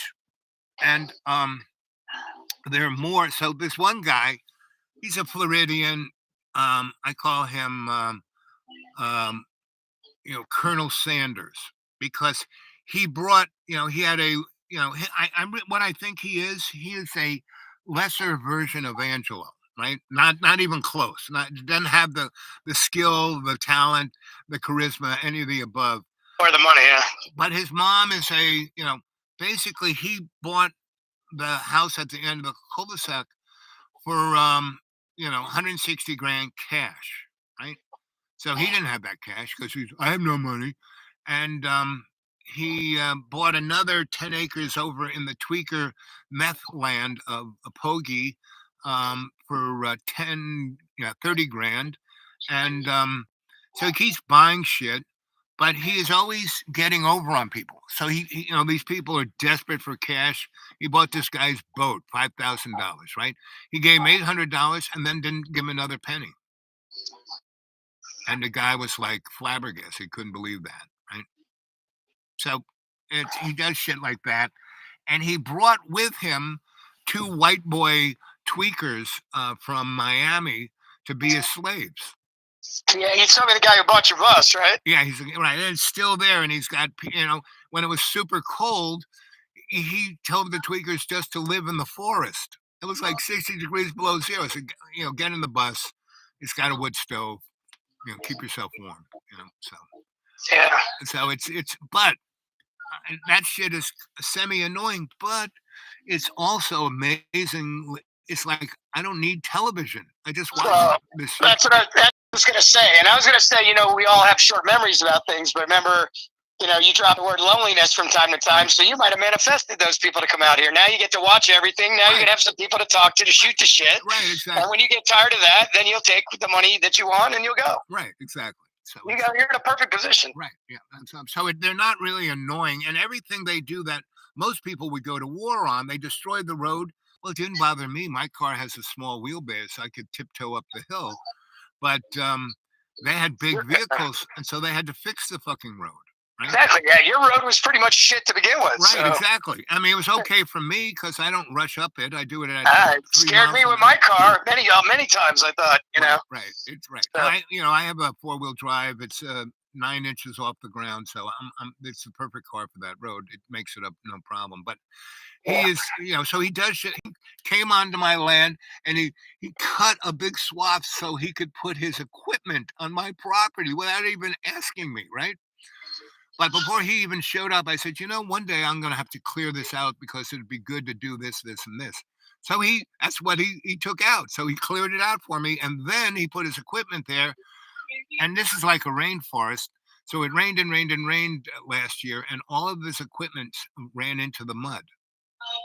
He had to go get a bulldozer to pull all the shit out. It was like bizarre. It was like, and then he left just what I wanted. It's like exactly. Well, that's the amazing thing that I'm trying to convince the normal people, the people you call the morons, but the normal people, when every little thing at work that they get upset about, so just relax, watch how things work themselves out. Right, exactly. And you got yourself all worked up for nothing. Right. You're gonna have a heart attack. This other guy, exactly. He just constantly got upset until he had 5 heart attacks within 3 months. Yeah. And then he came over and he apologized to me because he got mad at me one time, and I was just the person in front of him that he could vent. That's exactly what my book talks about. Right. All these things and these people. that lose it, and I see more and more. You know, I see the people that we lost another one to drugs, and basically, but I see the ones that we lose to just the stress. And people used to say it to me when I was in the peak of mine, when everybody would call me intense and all this, and they'd be like, "You're gonna have a heart attack," and I'd be like, "Fuck you." and now I see the ones that have died that are hate. They die of hate. And as I have like two huge examples. One was the cook in the kitchen at Sorrento's Forever. And he died in the last year of sepsis, you know, and he was the most miserable cook I've ever met in all these years, hateful every day. And I finally stopped having the run-ins with him because I decided it wasn't only making it worse for him, and it wasn't good for me either. And then there was the lady that my apartment building that you saw, the last one I was at, before I moved there, when your reputation has preceded you, and everyone said she was a bitch. So sure enough, my first experience with her was I parked in her space by mistake. I had no idea it was hers. So she, instead of knocking on my door and asking me, "Nice, hey neighbor, sorry if you don't mind," she just parked behind me, blocked me in. So when I went and knocked on her door and was not real happy myself, and I just said, "Do you know who's behind me?" She said, "It's me." And then she bitched to me the whole walk over, and I bit my tongue. And then she died of a heart attack like a month later, and she was like 50-something. So it's like all these examples come to me where I'm taught that these people are the biggest bitches, they're the meanest, the rudest, far worse than I was. But in my sad days, I was close, and they're dying of heart attacks and sepsis, and you know. So it's just confirmation of how I should be more like Andy Griffith, and I thank this whole world up here for doing it. Right. Well, and like, again, it's that thing of, you know, so I was a really sick kid until I was 10. And I said, you know, that's it. I'm never getting sick again. And I so locked that in. I never got sick again. Right. But you can't really appreciate being well unless you were sick. Absolutely. I mean, the one good thing about being sick is that you're going to appreciate being well. Yep, and I like that Rocky's been on a lot lately. They do the marathons on these sometimes, and of course with the Philadelphia theme of the Eagles. Right. So, but one of my favorite lines it's actually Rocky 2. Right. And after he's getting out of the hospital, and there's one kid in a full cast, and he's in a wheelchair or whatever, and he's like, "Hey, Rock, can you sign my mask? Can you sign my face?" And he signs it, and he's like, "Oh, when are you getting out of here soon?" He goes, "Well, yeah, when I get this thing off me." He goes, "Yeah, but think how quick you'll be when you get it off." Like the ultimate optimist. Right. And of course it sucks to have that on, but wait till you get that off, you know? Yep. And I've said that to people there was one girl who's always miserable and complaining. And then one day I said, "Oh, what's it today?" "Oh, well, my back is broken," or whatever bullshit she gave me, but she had a serious injury. And I said, "You know what? So next time, remember in a few weeks when you have no reason to be miserable, remember that." Right.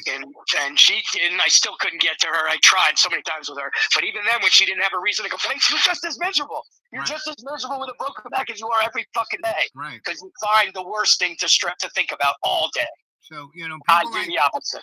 You know, bottom line about folk like that, my mom used to have the Adam.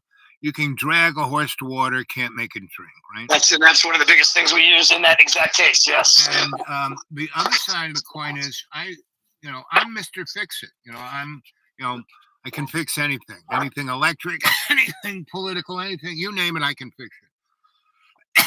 And at a certain point, when I was about 40-something, I realized that I shouldn't fix everything. I shouldn't try. I should just be the example.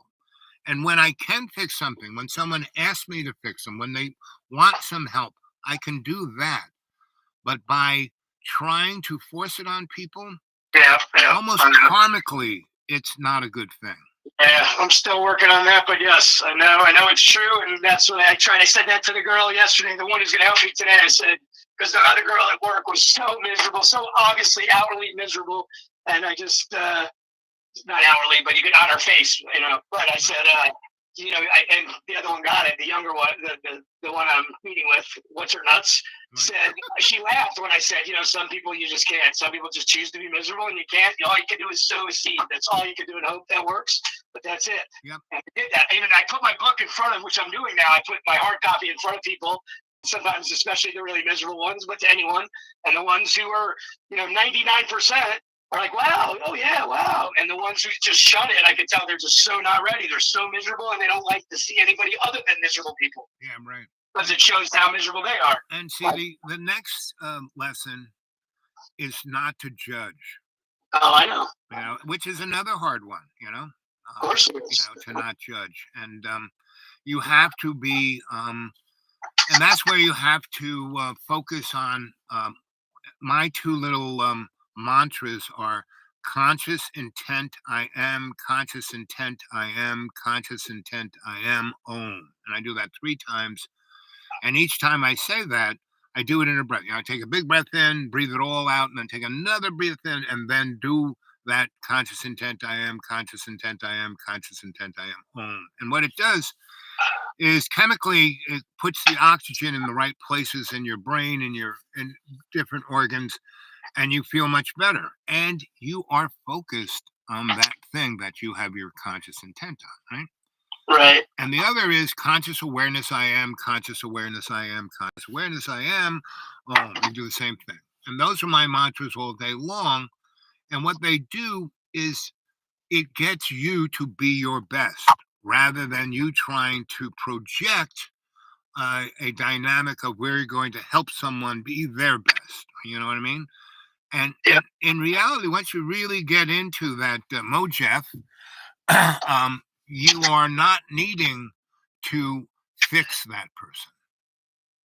If they come to you and talk to you, that's one thing, right? If you see that they want to talk to you, but they're embarrassed or upset or can't do it, then you can go to them. But other than that, it's your conscious intent and your conscious awareness that are the keys to keeping you on your tack. And I just read, what books are you reading these days? Well, like I said, I finished the happiness book. I finished the Magic Within, and then what's the last one? I think the last one was Magic Within, and I'm sort of in between. I was reading a friendship book that my real good buddy had given me, but since I was back and forth, I actually am not fully into one right now. I'm looking at both that friendship book and was looking back and just going over mine. So, as a writer, one of the best. Oh, things. Be an Angel is the one that I'm supposed to get next. Go ahead, continue. So, being a writer reads, right? Yeah. And a writer reads not just the stuff that reflects their thoughts and their writings. Right. You read all different kinds of stuff, right? And a friend of mine, my birthday was, this February, right? And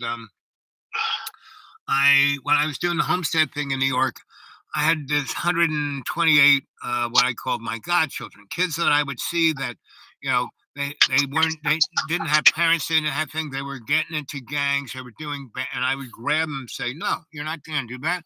I'm going to give you a place to live that will be yours, and you're going to work for me. I'll give you $10 an hour. This one kid, I said, what are you doing with that gun? Oh, Jimmy gave me $10 to run it over to Bobby. He said, no. He's running you over to where a cop's going to see you with that gun. They're going to stop you. They're going to run the gun. They're going to find that it did a crime, and you're going to spend 19 years in jail for something you didn't do. And I just took the gun and I threw it down, the drain, and I said, come with me. And I put them to work, right? So I did that with 120 kids, right? And they all turned out well. And this one kid got my address, mailing address, and he sent me a box of books that I had given him when he was a kid, right? And he ended up being an electrician and getting his license, which is, it was tough for me to get my master's, but I had people behind me who were really, pulling for me and powerful people. So I got my license. I mean, I was deserved it, but it's a political thing. This kid did it on his own, which is mind boggling. And so he sent me this box of books and T-shirts with his corporate logo on it, right? And I would teach all you have to be ethical about everything you do. Meaning when you're putting that electric socket in, you have to realize you just don't fucking throw it in there. do it so it's going to last forever and never cause a fire. You got to be ethical about everything you do, because being an electrician is more than being a carpenter or this. You know, this could kill someone. This could set the house on fire. Blah blah blah. So he named his business Ethical Electrical. Mhm. And he sent me 10 t-shirts, well, nice shirts, not t-shirts, nice shirts with his logo on it. So that was, and so that's like, so 1984 or 6. Um, so that's like 40 years, give or take. Right. And, I hadn't really talked to him, and he got my mailing address from the girl who, a number of them still hang out with each other because they had no family, right? And, Mhm. and they became their own family. Anyway, so he got my mailing address and sent me that out of the blue. And so he sent me about 5 books that I gave him. Not the books I sent him, but he went to a used bookstore and got them. And one is a book that I think you would love. It is called Master and Commander, and it was made into a movie in the 90s. Russell Crowe was the captain of the ship, and it's really a great book because it's about the English Navy in the 1790s when they were at the height of making their empire, right? And it was England's this little island of 4 million people at the time, and they conquered a fucking world, right? And so you get the flavor of that. But what is really interesting, this guy's got a sloop, not a gigantic big boat, but a little sloop, right? And it's got 60 guys on board. He's got about 30 guns, and not even big guns. And what they go and do. And because it's this boat on the sea, it's a microcosm of the frigging world. So there are all these amazing, and the book was written in 1991, and so it is like a modern book. He's talking about all the different personalities that you would know, and good, bad, and ugly, and how the influences of all these people who are right on top of it. I mean, they sleep inches from each other, right? So they really can't get on each other's nerves, right? Otherwise, they kill each other. And so, I think you'd really like. It's called Master and Commander. Master and Commander. Right. Okay. And I would say go on YouTube, and I bet you the movie would be there. And the movie is good, which would give you the storyline, etc. But it's not as amazing as the book, because Yeah. so you as a starting writer have to realize, and I think you probably do, that the movie may be great, and it represents a mixture of a lot of aesthetic things. But the book is more powerful because you read it and your imagination does the work of the movie. Yeah. So it really has a more interesting effect on the person who reads it or watches the movie. So go to YouTube and see what it is, and you'll see who wrote it. And is there a used bookstore nearby you?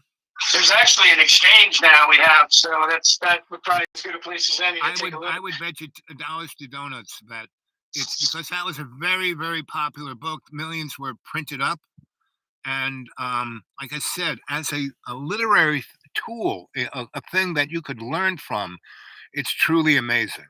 Right. Okay. Yeah. Thank you.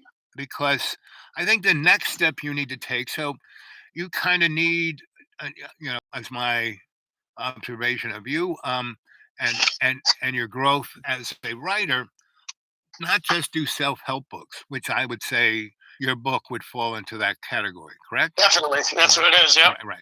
And you just named a whole bunch of books you're reading, and they're all self-help books. Not necessarily. The friendship one was different, but I know what you're saying. They're not necessarily fiction. They're more nonfiction. Right. But they're talking about how to make yourself better, basically. Yeah, maybe. Meeting the angel and all those other. Yeah, that's what I focused on in my reading for most of my life. Right. So, but you can get a perspective of doing the same thing through these other kind of novels that do a illumination of the character, you know. Right. Yeah, I know what you mean. So go watch the movie on the old YouTube, and then see if you can get it at the Exchange, and that might take you down a nice little path of other books. And people like Mary Shelley and H.G. Wells, they too, because they were writing the first, especially Mary Shelley. She Frankenstein. yes, and you know what's really interesting about Frankenstein? It's not a horror movie. It's not a sci-fi movie. It's a psychological movie about parenting. Because Dr. Frankenstein brings a life into the world and then throws it to the curb under the bus after he shows his peers, "Oh, look, I made life." Well, you know, every Tom, Dick, and Jones can do that, right? But and then he throws them, and they don't call him the monster; they call him the creature. And so you read Mary Shelley, and it's so different than the movie because um, she wrote that book to um, illuminate all the social problems um, in her community, you know, in the world that she was experiencing. And Dickens did the same thing. And if you read Tale of Two Cities and Christmas Carol is unbelievable political, economic, you know, going on, and what's the problem. And so you read guys like that, and also another good one is Moby Dick, because it's not just about the white whale. It is, again, the world is stuck on this little boat, and all the different way people are dealing with trauma and chaos and all the rest. And so, because I have a real strong feeling that you have greater things to write in the context of what your whole life has been, right? Because your whole life pretty much has been one of stress and conflict up until recently. Yeah, but not more than the average person. I think in a way I've been. Oh no, and I'm not fortunate saying about any that. more, but Yeah. you can illuminate that, because you know most people think it's normal, but it's not. And the book that you just wrote, and I look forward to reading it. So remember to email it to me, to my Yep. the Dude Awake 42 Yeah. at Gmail. That when you get, and like I said, if you read this Master and Commander book, it'll give, from our conversation here, it'll give you an insight to, oh yeah, you know, I could go on with this message in a way that other people who would see my first book and say, I don't want to read this. It's a self-help. I don't need any help. But if they read a story that Yeah. affects them, you know. Well, that's why the one that I thought you might have even brought up, and I know we've talked about it before, but the one, especially now when I'm working with a lot of college kids and I'll be teaching, recommended reading would be The Peaceful Warrior. Right. Because that was one of the first ones that I was like, wait, I didn't know, is this fiction or not? Wait, I don't understand it. But the person who, because we're so skeptical of that, and every little mysterious thing that happened, we were disbelieving, and that was a part of the beauty of it. Right.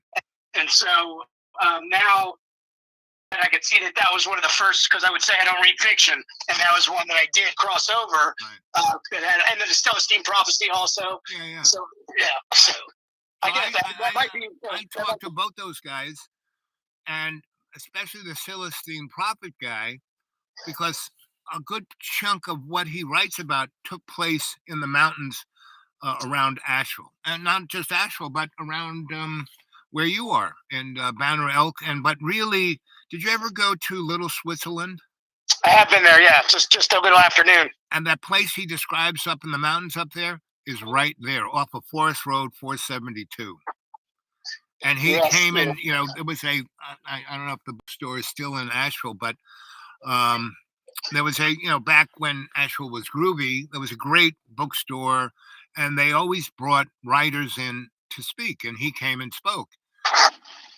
And the lady who owns it was Buddy, so she had a little thing. He stayed about a week there, and I had one of my potluck dinners, and he came to that. And he basically, so we were talking about, you know, hiking around the Appalachian Trail, around Mount Mitchell, and I said, "This is, I read your book, and that place you were describing, is that off a Forest Service road just before Little Switch?" And she goes, "Yes, right next to right next to the second swerve." I said, "Right, and there's a path there that no one notices unless you stop and look." He goes, "You're right." And then there's this pile of big rocks the size of school buses, and it was like pretty amazing because not many people know about it because you can't even see it from if you drive by. You have to get out of your car to find the path, right? And what is it? It's funny you bring this up because I think about that a lot. I've thought about this lately around here. And part of the book, The Magic Within, the Nancy Strope lady, Right. she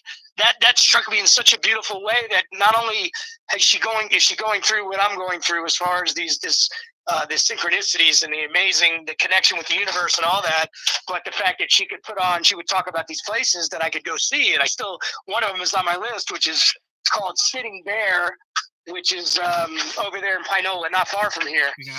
And it's on my mission list. But there's something about that connection and going there. And, like a grandfather, one of their claim to fame is that Forrest Gump ran in the movie. That's one of those spots. Yeah, right. When he's riding along the road and they take a two shot and you see the mountain behind him and the sunrise or sunset.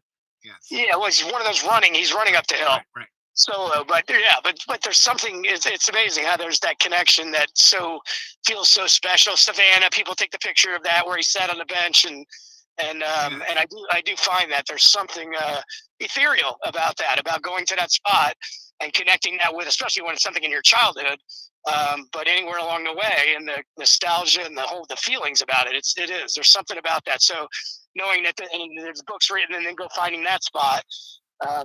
There's something about that. So It's maybe magical. sometime in the spring or summer this soon, you come and get me, and we go camping. We take a couple of days there, Monday or Tuesday. Go there Sunday and come back Tuesday. Yeah, that would be nice. Yeah. I could drive to your house. I could park your car around at where you live, right? Well, depending, but we'll figure it out. We'll figure something out. I mean, if we take your car and go there, and I leave my car where your car normally is, I mean, we could do something anyway. But because it's really not that far from where you are. We'd have to look at some maps because I always approached it from Asheville. But is there a entrance onto the Blue Ridge Parkway near you?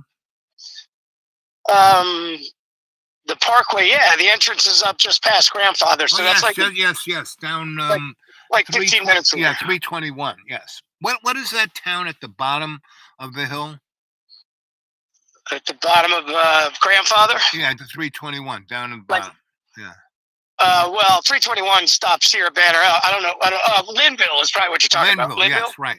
Yeah, Linville. Right. Linville, and then there's Newland, but yeah, Linville is the bottom of their Grandfather. Right. So on that road, there's an entrance onto the Blue Ridge Parkway. Is there one closer to you than that? No, it's up. That one's up. Yeah, it's just at the top of the hill. Right, just when you pass the entrance. Right. Past the entrance to Grandfather, up at the top of the hill. Yep. Kind of like where you are, top of your hill. So if we got on there, then it would be relatively close. That would be the best way to go. Instead of trying to go on 26 and then come back up, just get on there and head south. It's probably 20 or 30 miles from getting on there. And it's like I said, it's and we could it's right where the Nolichucky starts. It's truly amazing. You stop, so you come up to Blue Ridge Parkway at 427 or 472 or whatever it is, and it switchbacks back and forth, right? And there's three little bridges, right? And the second bridge, coming from the Blue Ridge Parkway, on one side there's no water at all, and on the other side there's a rushing river.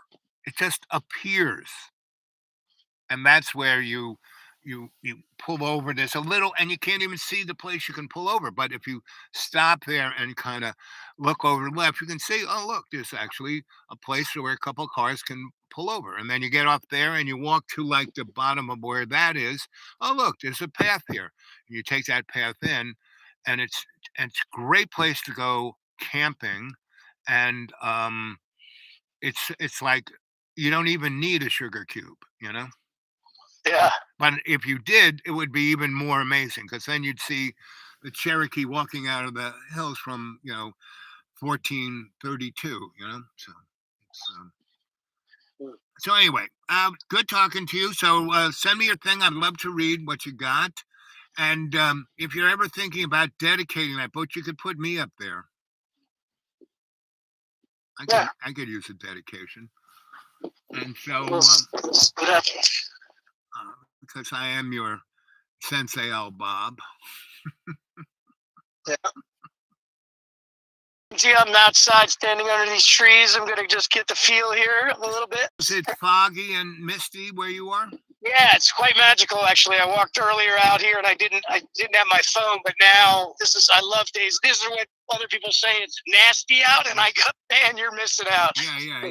This is what the mountains are made for. Right, and what's really beautiful about it, early this morning was a beautiful sunrise, a beautiful blue sky here, and I sat out and watched the sunrise, and it got high enough where I went and did my little errands of chores around the space to get the water running and this working and put my laundry. I don't have my washing machine.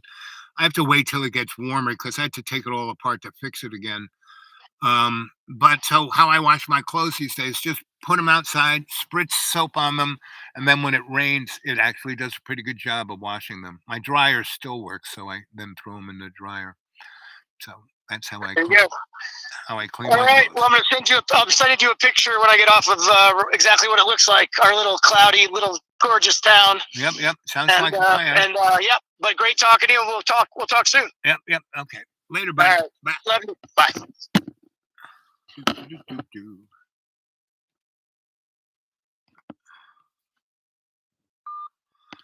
Okay. How we doing with the show, kids? Did you enjoy that?